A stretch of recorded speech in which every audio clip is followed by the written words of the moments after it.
Punjabi radio ਜੋ ਅਸੀਂ ਸੁਣ ਰਹੇ ਸਾਰੇ ਸਰੋਤਿਆਂ ਨੂੰ ਬਲਵਿੰਦਰ ਕੌਰ ਵੱਲੋਂ ਪਿਆਰ ਭਰੀ ਸਤਿ ਸ੍ਰੀ ਅਕਾਲ। ਤੇ ਜੀ ਸਰੋਤਿਓ, ਆਪਾਂ ਅੱਜ ਗੱਲ ਕਰਾਂਗੇ, ਸਾਡੇ ਨਾਲ ਹੋਣਗੇ ਰਾਜਵਿੰਦਰ ਸਿੰਘ ਜੀ ਰਾਹੀ। ਗੱਲ ਕਰਾਂਗੇ ਆਪਣੇ ਇਤਿਹਾਸ 'ਤੇ। ਇਤਿਹਾਸ ਲਿਖਿਆ ਜਾ ਰਿਹਾ ਨਾਵਲਾਂ ਦੇ ਰੂਪ ਵਿੱਚ, ਕਵਿਤਾ ਕਹਾਣੀਆਂ ਦੇ ਰੂਪ ਵਿੱਚ, ਕਿਸੇ ਨਾ ਕਿਸੇ ਰੂਪ ਦੇ ਵਿੱਚ ਇਤਿਹਾਸ ਲਿਖਿਆ ਜਾ ਰਿਹਾ ਹੈ। ਲਿਖ ਵੀ ਹੋਣਾ ਚਾਹੀਦਾ ਜਿੰਨਾ ਇਤਿਹਾਸ ਲਿਖ ਹੋਵੇ। ਗੁਰੂਆਂ ਤੋਂ ਲੈ ਕੇ ਸਾਡੇ ਹੋਰ ਬਹਾਦਰ ਜਰਨੈਲਾਂ ਦਾ ਲਿਖਿਆ ਜਾ ਰਿਹਾ ਆ, ਰਾਜਿਆਂ ਮਹਾਰਾਜਿਆਂ ਦਾ ਲਿਖਿਆ ਜਾ ਰਿਹਾ ਆ। ਜ਼ਰੂਰ ਲਿਖਣਾ ਚਾਹੀਦਾ, ਪਰ ਉਸ ਦੇ ਵਿੱਚ ਜਿਹੜੀਆਂ ਬਹੁਤ ਸਾਰੀਆਂ ਗੱਲਾਂ ਆ ਮਨ ਘੜਤ ਲਿਖੀਆਂ ਜਾ ਰਹੀਆਂ ਆ, ਉਹਨਾਂ ਦੀ ਅੱਜ ਗੱਲਬਾਤ ਕਰਾਂਗੇ। ਜਿਸ ਤਰ੍ਹਾਂ ਸਾਰਿਆਂ ਨੂੰ ਪਤਾ ਹੀ ਹੈਗਾ ਕਿ ਸੂਰਜ ਦੀ ਅੱਖ ਬਲਦੇਵ ਸਿੰਘ ਸੜਕਨਾਮਾ ਨੇ ਇੱਕ ਮਹਾਰਾਜਾ ਰਣਜੀਤ ਸਿੰਘ ਦੇ ਉੱਤੇ, ਉਹਨਾਂ ਦੀ ਜੀਵਨੀ ਦੇ ਉੱਤੇ ਲਿਖਿਆ ਆ। ਅਤੇ ਪਰ ਕਹਿੰਦੇ ਜੀਵਨੀਆਂ ਵੀ ਲਿਖੋ, ਸਾਰਾ ਕੁਛ ਲਿਖੋ, ਪਰ ਤੱਥਾਂ ਦੇ ਆਧਾਰ ਦੇ ਉੱਤੇ ਹੋਣਾ ਚਾਹੀਦਾ ਆ। ਤੱਥਾਂ ਦੇ ਆਧਾਰ ਦੇ ਉੱਤੇ ਕਈ ਵਾਰ ਚੀਜ਼ਾਂ ਨਹੀਂ ਹੁੰਦੀਆਂ, ਮਨ ਘੜਤ ਕਹਾਣੀਆਂ। ਜਿੱਦਾਂ ਇੱਕ ਰਾਜੇ ਦੀ ਰਾਣੀ ਦੀ ਆ, ਉਹ ਮਨ ਘੜਤ ਕਹਾਣੀਆਂ ਆ, ਚਿੜੀ ਦੀ ਕਾਂ ਦੀ ਆ। ਪਰ ਜਦੋਂ ਕਿਸੇ ਦੀ ਜੀਵਨੀ ਲਿਖਣੀ ਹੁੰਦੀ ਆ, ਕਿਸੇ ਸਲਤਨਤ ਦੀ ਗੱਲ ਕਰਨੀ ਹੁੰਦੀ, ਕਿਸੇ ਰਾਜ ਦੀ ਗੱਲ ਕਰਨੀ ਹੁੰਦੀ ਆ, ਰਾਜ ਨੂੰ ਚਲਾਉਣ ਵਾਲਿਆਂ ਦੀ ਗੱਲ ਕਰਨੀ ਹੁੰਦੀ ਆ, ਤਾਂ ਉਸ ਵੇਲੇ ਥੋੜ੍ਹਾ ਕਹਿੰਦੇ ਵੀ ਤੱਥਾਂ ਦੀ ਲੋੜ ਹੁੰਦੀ ਆ। ਅਤੇ ਹੁਣ ਉਸੇ ਨਾਵਲ 'ਤੇ ਉਸੇ ਜਿਹੜੀ ਲਿਖੀ ਗਈ ਆ ਮਹਾਰਾਜਾ ਰਣਜੀਤ ਸਿੰਘ ਹੋਰਾਂ ਦੇ ਉੱਤੇ ਕਿਤਾਬ, ਉਸ ਦੀ ਗੱਲਬਾਤ ਕਰਾਂਗੇ। ਸਾਡੇ ਨਾਲ ਜੁੜ ਚੁੱਕੇ ਨੇ ਰਾਜਵਿੰਦਰ ਸਿੰਘ ਰਾਹੀ ਜੀ। ਸਤਿ ਸ਼੍ਰੀ ਅਕਾਲ, ਸਵਾਗਤ ਹੈ ਜੀ। ਸਤਿ ਸ਼੍ਰੀ ਅਕਾਲ ਜੀ, ਮੇਰੇ ਵੱਲੋਂ ਵੀ ਪੰਜਾਬੀ ਰੇਡੀਓ ਸਰੋਤਿਆਂ ਨੂੰ ਪਿਆਰ ਭਰੀ ਸਤਿ ਸ਼੍ਰੀ ਅਕਾਲ ਜੀ। ਫਤਿਹ ਪ੍ਰਵਾਨ ਕਰਨੀ। ਵਾਹਿਗੁਰੂ ਜੀ ਕਾ ਖਾਲਸਾ, ਵਾਹਿਗੁਰੂ ਜੀ ਕੀ ਫਤਿਹ। ਵਾਹਿਗੁਰੂ ਜੀ ਕੀ ਫਤਿਹ। ਤੇ ਰਾਜਵਿੰਦਰ ਜੀ, ਆਪਾਂ ਗੱਲ ਕਰਦੇ ਹਾਂ ਜਿਸ ਤਰ੍ਹਾਂ ਬਲਦੇਵ ਸਿੰਘ ਸੜਕਨਾਮਾ ਨੇ ਲਿਖਿਆ, ਮਹਾਰਾਜਾ ਰਣਜੀਤ ਸਿੰਘ ਬਾਰੇ ਲਿਖਿਆ ਆ। ਪਰ ਤੁਸੀਂ ਤੇ ਪੜ੍ਹਿਆ ਹੋਇਆ ਆ ਉਹ, ਆਪਾਂ ਤੇ ਬਸ ਨੋਕ ਝੋਕਾਂ ਹੀ ਸੁਣੀਆਂ ਬਹੁਤੀਆਂ ਮੀਡੀਆ ਦੇ ਵਿੱਚੋਂ, ਕਿ ਜਿਹੜਾ ਉਸ ਦਾ ਬਾਰੇ ਗੱਲਾਂ ਬਾਤਾਂ ਹੋ ਰਹੀਆਂ ਕਿ ਉਸਨੇ ਬਹੁਤਾ ਕੁਛ ਜਿਹੜਾ ਮਨੋਕਲਪਤ ਲਿਖਿਆ ਆ। ਕੀ ਕੋਈ ਇਸ ਤਰ੍ਹਾਂ ਦੀ ਹੁੰਦੀ ਹੈ ਕਿ ਜਿਹੜੀ ਚੀਜ਼ ਦੀਆਂ ਸਾਨੂੰ ਪੂਰੀ ਉਸ ਦਾ ਮਿਲ ਜਾਂਦਾ ਆ, ਸਾਨੂੰ ਆਪਣੇ ਇਤਿਹਾਸ ਦੇ ਵਿੱਚੋਂ ਮਿਲ ਜਾਂਦਾ ਆ। ਹਾਲਾਂਕਿ ਬਹੁਤੀ ਪੁਰਾਣੀ ਗੱਲ ਵੀ ਨਹੀਂ, ਮਹਾਰਾਜਾ ਰਣਜੀਤ ਸਿੰਘ ਦਾ ਜਿਹੜਾ ਰਾਜ ਆ, ਅਤੇ ਉਹਦੇ ਵਿੱਚ ਜਿਹੜੀਆਂ ਮਨੋਕਲਪਤ ਚੀਜ਼ਾਂ ਉਹਨਾਂ ਨੇ ਲਿਖੀਆਂ ਹੋਈਆਂ ਆ, ਬਹੁਤ ਇਤਰਾਜ਼ਯੋਗ ਚੀਜ਼ਾਂ ਲਿਖੀਆਂ ਹੋਈਆਂ, ਉਹਦੇ 'ਤੇ ਗੱਲ ਕਰੋ। ਹਾਂਜੀ, ਦੇਖੋ ਜੀ, ਗੱਲ ਇਹ ਹੈ ਕਿ ਜਿਹੜੇ ਇਤਿਹਾਸਕ ਨਾਵਲਾਂ ਦੀ ਸਿੱਖ ਜਿਹੜਾ ਸਾਹਿਤ ਆ, ਇਹਦੇ ਵਿੱਚ ਬਹੁਤ ਵੱਡੀ ਪਰੰਪਰਾ ਹੈਗੀ ਜੀ। ਸਾਡੇ ਕੋਲ ਕੁਛ ਇਤਿਹਾਸਕ ਨਾਵਲ, ਮੈਂ ਜੇ ਕਹਾਂ ਪੰਜਾਬੀ ਦੇ ਵਿੱਚ, ਇਹ ਸ਼ੁਰੂ ਸਿੱਖਾਂ ਨੇ ਕੀਤੇ ਨੇ। ਜਿਵੇਂ ਕਿ ਭਾਈ ਵੀਰ ਸਿੰਘ ਦੀ ਆਪਾਂ ਗੱਲ ਕਰਦੇ ਤਾਂ ਪੰਜਾਬੀ ਨਾਵਲ ਦੀ ਉਤਪਤੀ ਤੇ ਵਿਕਾਸ ਦੀ ਗੱਲ ਆਪਾਂ ਕਰਨੀ ਆ, ਤਾਂ ਇਹ ਸਿੱਖ ਲੇਖਕਾਂ ਨੂੰ ਸਿਹਰਾ ਜਾਂਦਾ ਤਾਂ ਉਹਨੇ ਇਤਿਹਾਸਕ ਨਾਵਲ ਲਿਖਣੇ ਸ਼ੁਰੂ ਕੀਤੇ। ਜਿਵੇਂ ਕਿ ਭਾਈ ਵੀਰ ਸਿੰਘ ਜੀ ਨੇ ਸੁੰਦਰੀ ਲਿਖਿਆ, ਬਾਬਾ ਨੌਬ ਸਿੰਘ ਲਿਖਿਆ, ਵਿਜੇ ਸਿੰਘ ਲਿਖਿਆ, ਬਹੁਤ ਸਾਰੇ ਉਹਨਾਂ ਨੇ ਇਤਿਹਾਸਕ ਨਾਵਲ ਲਿਖੇ ਨੇ, ਜਿਹਦੇ ਵਿੱਚ ਉਹਨਾਂ ਨੇ ਜਿਹੜਾ ਸਿੱਖ ਇਤਿਹਾਸ ਆ, ਮਿਸ਼ਨ ਕਾਲ ਦਾ ਇਤਿਹਾਸ ਆ, ਹੋਰ ਆ, ਉਹਨੂੰ ਉਹਨੇ ਬਹੁਤ ਗਲੋਰੀਫਾਈ ਕੀਤਾ, ਉਹਦੇ ਉਸ ਪੱਖਾਂ ਨੂੰ ਸਾਨੂੰ ਪੇਸ਼ ਕੀਤਾ। ਪਹਿਲਾਂ ਸਾਡੇ ਕੋਲ ਇਹ 19ਵੀਂ ਸਦੀ ਦੇ ਅੰਤ ਤੱਕ ਪੰਜਾਬੀ ਵਿੱਚ ਕੋਈ ਨਾਵਲ ਦੀ ਪਰੰਪਰਾ ਹੈ ਨਹੀਂ। ਜਿਹੜੀ ਪੰਜਾਬੀ ਦੇ ਨਾਵਲ ਹੈਗਾ, ਇਹ ਪੱਛਮ ਦੀ ਇੱਕ ਕਲਾ ਵਿਧਾ ਗਈ, ਪੱਛਮ ਤੋਂ ਸਾਡੇ ਆਇਆ ਗਾ ਪੰਜਾਬ ਦੇ ਵਿੱਚ। ਇਹ ਅੰਗਰੇਜ਼ ਪਾਦਰੀ ਇੱਥੇ ਗਏ, ਉਹਨਾਂ ਨੇ ਉਹ ਨਾਵਲ ਦਾ ਉੱਥੇ ਇੰਟਰੋਡਿਊਸ ਕਰਵਾਇਆ, ਫਿਰ ਸਾਡੇ ਕੋਲ ਉਰਦੂ ਦੇ ਵਿੱਚ ਆਏ, ਫਿਰ ਮਤਲਬ ਹਿੰਦੀ ਦੇ ਵਿੱਚ ਵੀ ਨਾਵਲ ਲਿਖਣੇ ਸ਼ੁਰੂ ਕੀਤੇ। ਪਰ ਪੰਜਾਬੀ ਦੇ ਵਿੱਚ ਜਿਹੜਾ ਨਾਵਲ ਦੀ ਉਤਪਤੀ ਦੇ ਵਿਕਾਸ ਦਾ ਸਿਹਰਾ ਬਣਦਾ, ਉਹ ਸਿੱਖਾਂ ਨੇ ਫਿਰ ਵਾਹਿਦਾ। ਪਹਿਲੀ ਵਾਰ ਸਿੱਖ ਲੇਖਕਾਂ ਨੇ ਪੰਜਾਬੀ ਦੇ ਵਿੱਚ ਨਾਵਲ ਲਿਖਣੇ ਸ਼ੁਰੂ ਕੀਤੇ ਜੀ। ਭਾਈ ਵੀਰ ਸਿੰਘ ਨੇ ਲਿਖੇ, ਉਦੋਂ ਬਾਅਦ ਹੋਰ ਵੀ ਲੇਖਕਾਂ ਨੇ ਲਿਖੇ, ਇੱਥੋਂ ਤੱਕ ਜਿਹੜੇ ਮਤਲਬ ਸਾਡੇ ਅਕਾਲੀ ਲੀਡਰ ਮਾਸਟਰ ਤਾਰਾ ਸਿੰਘ, ਉਹਨਾਂ ਨੇ ਵੀ ਨਾਵਲ ਲਿਖਿਆ, ਪ੍ਰੇਮ ਲਗਨ ਇਤਿਹਾਸਕ ਨਾਵਲ। ਉਹਨਾਂ ਨਾਵਲ ਇੱਕ ਬਾਬਾ ਤੇਗਾ ਸਿੰਘ ਵੀ ਆ, ਤੇ ਉਹਦਾ ਇੱਕ ਨਾਵਲ ਹੋਰ ਪ੍ਰੇਮ ਲਗਨ ਵੀ ਆ। ਸੋ ਇਹ ਸਿੱਖ ਲੇਖਕਾਂ ਨੇ ਕੀਤਾ। ਉਦੋਂ ਬਾਅਦ ਫਿਰ ਕਹਾ ਜਿਹੜੀ ਪਰੰਪਰਾ ਚੱਲੀ ਆ, ਨਾਨਕ ਸਿੰਘ ਨਾਵਲਕਾਰ ਹੋਏ ਨੇ ਜਿਹਨੇ ਸੁਧਾਰਵਾਦੀ ਨਾਵਲ ਲਿਖੇ। ਤੇ ਮੁੱਖ ਤੌਰ ਤੇ ਮੈਂ ਕਹੂੰਗਾ ਵੀ ਇਹਦੇ ਵਿੱਚ ਜਿਹੜਾ ਇਤਿਹਾਸਕ ਤੌਰ ਤੇ ਨਾਵਲ ਲਿਖਣ ਦੀ ਜਿਹੜੀ ਵੱਡਾ ਯੋਗਦਾਨ ਉਹ ਸਿੱਖ ਲੇਖਕਾਂ ਦਾ ਗਾ। ਪਰ ਇਹ ਦੁਖਦਾਈ ਪਹਿਲੂ ਆ ਵੀ ਇੱਕ ਥਾਂ ਤੇ ਜਾ ਕੇ ਜਿਹੜੀ ਭਾਈ ਵੀਰ ਸਿੰਘ ਦੀ ਪਰੰਪਰਾ ਸੀ ਇਤਿਹਾਸਕ ਨਾਵਲ ਲਿਖਣ ਦੀ, ਉਹ ਸਿੱਖਾਂ ਦੇ ਵਿੱਚ, ਸਿੱਖ ਲੇਖਕਾਂ ਦੇ ਵਿੱਚ ਮੱਧਮ ਪੈ ਗਈ ਜਾਂ ਖਤਮ ਹੋ ਗਈ। ਤੇ ਜਿਹੜੇ ਮਤਲਬ ਉਦੋਂ ਬਾਅਦ ਗੁਰਬਖਸ਼ ਸਿੰਘ ਪ੍ਰੀਤਲੜੀ ਦੇ ਪ੍ਰਭਾਵ ਥੱਲੇ ਇੱਥੇ ਲਿਟਰੇਚਰ ਪੈਦਾ ਹੋਇਆ, ਜਾਂ ਇੱਥੇ ਕਾਮਰੇਡ ਲੇਖਕ ਪੈਦਾ ਹੋਏ, ਉਹ ਸਮਾਜਿਕ ਨਾਵਲ ਲਿਖਣ ਦੀ ਪਰੰਪਰਾ ਉਹਨਾਂ ਨੇ ਹਾਸਲ ਕਰ ਲਈ। ਜਿਵੇਂ ਨਾਨਕ ਸਿੰਘ ਤੋਂ ਬਾਅਦ ਜਸਵੰਤ ਸਿੰਘ ਕੰਵਲ ਉੱਭਰਿਆ, ਉਹਨਾਂ ਨੇ ਬਹੁਤ ਵਧੀਆ ਨਾਵਲ ਲਿਖੇ ਨੇ, ਭਾਵੇਂ ਉਹਨੇ ਇਤਿਹਾਸਕ ਨਹੀਂ ਲਿਖੇ ਜਾਂ ਸਿੱਖ ਇਤਿਹਾਸ ਨੂੰ ਲੈ ਕੇ ਨਹੀਂ ਲਿਖੇ, ਉਹਦੇ ਸਾਡੇ ਵੱਖਰੇ ਮਤਭੇਦ ਨੇ। ਉਹਨੇ ਗਗਰੀ ਬਾਬਿਆਂ ਬਾਰੇ ਵੀ ਕੁਛ ਨਹੀਂ ਲਿਖਿਆ, ਦਲਿਤ ਵਰਗ ਬਾਰੇ ਵੀ ਕੁਛ ਨਹੀਂ ਲਿਖਿਆ, ਪਰ ਫਿਰ ਵੀ ਉਹਨੇ ਸਮਕਾਲੀ ਜੋ ਲਹਿਰਾਂ ਚੱਲੀਆਂ ਉਹਨਾਂ ਨਾਲ ਸਭ ਨਾਵਲ ਨੂੰ ਅਮੀਰ ਬਣਾਇਆ। ਅੱਧੇ ਨਾਵਲ ਦੇ ਖੇਤਰ ਚ ਹੁੰਦਾ ਨਾ ਹੈਗਾ, ਉਹਨੇ ਪਾਠਕ ਪੈਦਾ ਕੀਤੇ। ਉਹ ਜਿਹੜਾ ਨਾਵਲਕਾਰ ਨਾਨਕ ਸਿੰਘ ਆ, ਚਾਹੇ ਜਸਵੰਤ ਸਿੰਘ ਕੰਵਲ ਆ, ਇਹਨਾਂ ਨੇ ਸਮਾਜ ਨੂੰ ਸਾਰਥਕ ਸੇਧ ਦੇਣ ਦਾ ਟੀਚਾ ਮਿੱਥ ਕੇ ਨਾਵਲ ਲਿਖੇ ਨੇ ਕਿ ਅਸੀਂ ਜਿਹੜਾ ਸਮਾਜ ਆ, ਸਮਾਜ ਤਬਦੀਲੀ ਲਿਆਉਣੀ ਆ, ਆਹ ਸਮਾਜਿਕ ਘਾਟਾਂ ਕਮਜ਼ੋਰੀਆਂ ਨੇ, ਇਹ ਦੂਰ ਹੋਣੀਆਂ ਚਾਹੀਦੀਆਂ। ਜੋ ਨਾਨਕ ਸਿੰਘ ਦਾ ਇਹ ਮਕਸਦ ਸੀ ਜਿਹੜੀਆਂ ਇੱਥੇ ਮਤਲਬ ਵਿਤਕਰੇਬਾਜ਼ੀ ਹੋ ਰਹੀ ਸੀ, ਹੋਰ ਕਿਸ ਕਿਸਮ ਦੀਆਂ ਸੁਧਾਰ ਕਰਨਾ ਚਾਹੁੰਦਾ ਸੀ ਨਾਨਕ ਸਿੰਘ, ਤਾਂ ਜਸਵੰਤ ਕਮਲ ਤੋਂ ਅੱਗੇ ਲਿਜਾ ਕੇ ਉਹ ਇਨਕਲਾਬ ਰਾਹੀਂ ਹੱਲ ਕਰਨਾ ਚਾਹੁੰਦਾ ਸੀ ਵੀ ਸੋਸ਼ਲਿਸਟ ਇਨਕਲਾਬ ਆ ਜਾਏ, ਇੱਥੇ ਸਾਰੇ ਮਸਲੇ ਹੱਲ ਹੋਣਗੇ, ਊਚ ਨੀਚ ਦਾ, ਜਾਤ ਪਾਤ ਦਾ, ਸਾਰਾ ਕੁਛ। ਇਹ ਜਸਵੰਤ ਕਮਲ ਇਹ ਮਿਸ਼ਨ ਨੂੰ ਲੈ ਕੇ ਚੱਲਿਆ ਸਮਾਜਵਾਦੀ ਯਥਾਰਥਵਾਦ ਨੂੰ। ਸੋ ਸਾਡੇ ਕੋਲ ਇਹ ਤੋਂ ਬਿਨਾਂ, ਭਾਈ ਵੀਰ ਸਿੰਘ ਤੋਂ ਬਿਨਾਂ ਸਾਡੇ ਕੋਲ ਇਤਿਹਾਸਕ ਨਾਵਲ ਲਿਖਣ ਦੀ ਸਿੱਖ ਸਾਹਿਤ ਦੇ ਵਿੱਚ ਹੋਰ ਵੀ ਵੱਡੀ ਪਰੰਪਰਾ, ਜਿਵੇਂ ਕਿ ਗਿਆਨੀ ਤਰਲੋਕ ਸਿੰਘ ਨੇ ਲਿਖਿਆ ਗੋਲੀ ਚੱਲਦੀ ਗਈ, ਜਾਂ ਹੋਰ ਇਹੋ ਜਿਹੇ ਨਾਵਲ ਗਿਆਨੀ ਤਰਲੋਕ ਸਿੰਘ ਇੱਕ ਇਤਿਹਾਸਕਾਰ ਨਾਵਲ ਲਿਖਣ ਵਾਲੇ ਲੇਖਕ ਹੋਇਆ। ਇਹ ਤੋਂ ਇਲਾਵਾ ਸਾਡੇ ਕੋਲ ਕਰਨਲ ਨਰਿੰਦਰਪਾਲ ਸਿੰਘ ਆ। ਕਰਨਲ ਨਰਿੰਦਰਪਾਲ ਸਿੰਘ ਨੇ 4 ਭਾਗਾਂ ਦੇ ਵਿੱਚ ਸਿੱਖ ਇਤਿਹਾਸ ਦਾ ਨਾਵਲ ਲਿਖਿਆ। ਏਤੀ ਮਾਰਕ ਜਾਣਾ, ਖੰਨਿਓ ਤਿੱਖੀ, ਵਾਲੋਂ ਨਿੱਕੀ, ਏਤੀ ਮਾਰਕ ਜਾਣਾ। ਇਹ ਸਾਰਾ ਉਹਨੇ 4 ਭਾਗਾਂ ਚ ਸਿੱਖ ਇਤਿਹਾਸ ਦਾ ਮੁਕੰਮਲ ਨਾਵਲ ਲਿਖਿਆ। ਇਹ ਤੋਂ ਇਲਾਵਾ ਗਿਆਨੀ ਭਜਨ ਸਿੰਘ, ਉਹਦਾ ਨਾਵਲ ਸੂਹੀਆ ਸਿਲੇਬਸ ਦੇ ਵਿੱਚ ਵੀ ਬੜਾ ਲੰਬਾ ਸਮਾਂ ਲੱਗਿਆ ਰਿਹਾ। ਇਹ ਤੋਂ ਇਲਾਵਾ ਗਿਆਨੀ ਭਜਨ ਸਿੰਘ ਨੇ ਗਗਨ ਦਮਾਮਾ ਬਾਜੋ, ਹੋਰ ਬਹੁਤ ਸਾਰੇ ਨਾਵਲ ਇਤਿਹਾਸਕ ਲਿਖੇ ਨੇ।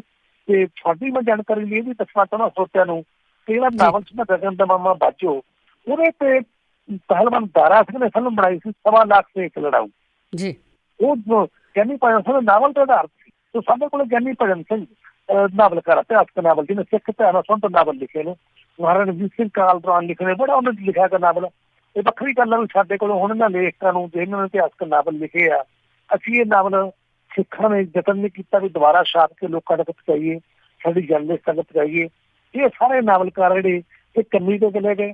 ਉਦੋਂ ਉਹ ਖੱਬੇ ਪੱਖੀ ਪ੍ਰਭਾਵ ਵਾਲੇ ਕਾਮਰੇਡਾਂ ਵਾਲੇ ਉਹ ਪ੍ਰਕਾਸ਼ਕਾਂ ਨੇ ਜਿਹੜੇ ਪੰਜਾਬ ਦੇ ਪ੍ਰਕਾਸ਼ਕ ਪੈਦਾ ਹੋਏ ਨੇ, ਉਹਦੇ ਨਾਵਲ ਸਮਾਜਿਕ ਨਾਵਲ ਛਾਪ ਕੇ ਧੜਾ ਧੜ ਸਿਰ ਤੇ ਲੋਕ ਗਿਆਨੀ ਭਜਨ ਸਿੰਘ ਨੂੰ ਭੁੱਲ ਗਏ। ਇਹ ਤੋਂ ਇਲਾਵਾ ਇੱਕ ਜਲੰਧਰ ਤੋਂ ਹੋਰ ਲੇਖਕ ਹੋਏ ਨੇ ਹਰਨਾਮ ਦਾਸ ਸਹਿਰਾਈ। ਹਰਨਾਮ ਦਾਸ ਸਹਿਰਾਈ ਨੇ ਵੀ ਇਤਿਹਾਸਕ ਨਾਵਲ ਲਿਖੇ ਨੇ, ਜਿਵੇਂ ਉਹਨਾਂ ਨੇ ਮਤਲਬ ਹਰੀ ਸਿੰਘ ਨਲੂਆ ਤੇ ਵੀ ਲਿਖਿਆ, ਹਰਿਦਰ ਰਾਂਗਲਾ ਤੇ ਲੋਹਗੜ੍ਹ ਦਾ ਬੰਦਾ ਸਿੰਘ ਬਹਾਦਰ ਲਿਖਿਆ। ਕਈ ਇਤਿਹਾਸਕ ਨਾਵਲ ਹਰਨਾਮ ਦਾਸ ਸਹਿਰਾਈ ਨੇ ਲਿਖੇ ਨੇ। ਪਰ ਦੁਖਦਾਈ ਮੈਨੂੰ ਇਹ ਵੀ ਹੈ ਕਿ ਹਰਨਾਮ ਦਾਸ ਸਹਿਰਾਈ ਦੇ ਨਾਵਲ ਵੀ ਆਊਟ ਆਫ ਪ੍ਰਿੰਟ ਨੇ। ਉਹ ਵੀ ਸਾਡੇ ਕੋਲ ਕੋਈ ਸਿੱਖਾਂ ਦਾ ਆਪਣਾ ਕੋਈ ਪਬਲਿਕੇਸ਼ਨ ਅਦਾਰਾ ਹੈ ਨਹੀਂ, ਸਾਡੇ ਕੋਲ ਆਪਣਾ ਕੋਈ ਪਬਲਿਸ਼ਰ ਹਾਊਸ ਹੈ ਨਹੀਂ ਵੀ ਜਿਹਦੋਂ ਇਤਿਹਾਸਕ ਨਾਵਲ, ਸਾਡੀਆਂ ਇਤਿਹਾਸਕ ਲਿਖਤਾਂ ਅਸੀਂ ਧੜਾ ਧੜ ਛਾਪ ਕੇ ਪੇਪਰ ਬੈਕ ਲੱਖਾਂ ਦੀ ਗਿਣਤੀ 'ਚ ਸਾਡੀ ਜਨਰੇਸ਼ਨ ਤੱਕ ਪਹੁੰਚਾਈਏ। ਅਸੀਂ ਦੂਜੇ ਲੋਕਾਂ ਦੀ ਖਾਤਰ, ਮੈਂ ਤਾਂ ਦੁਖਦਾਈ ਮੈਨੂੰ ਇਹ ਕਹੂੰਗਾ, ਉਹ ਤਾਂ ਸਾਨੂੰ ਆਪ ਦਾ ਆਪ ਰਿਵਿਊ ਕਰਨਾ ਚਾਹੀਦਾ। ਅਸੀਂ ਆਪ ਖੁਦ ਹੀ ਦੂਜੇ ਲੋਕਾਂ ਦੀ ਥਾਂ ਸਪੇਸ ਦੇਤੀ, ਆਪ ਅਸੀਂ ਕੁਛ ਕੀਤਾ ਨੀ ਗਾ, ਉਦੋਂ ਬਾਅਦ ਯਤਨ ਚਲਾਏ ਨੀ ਗੇ।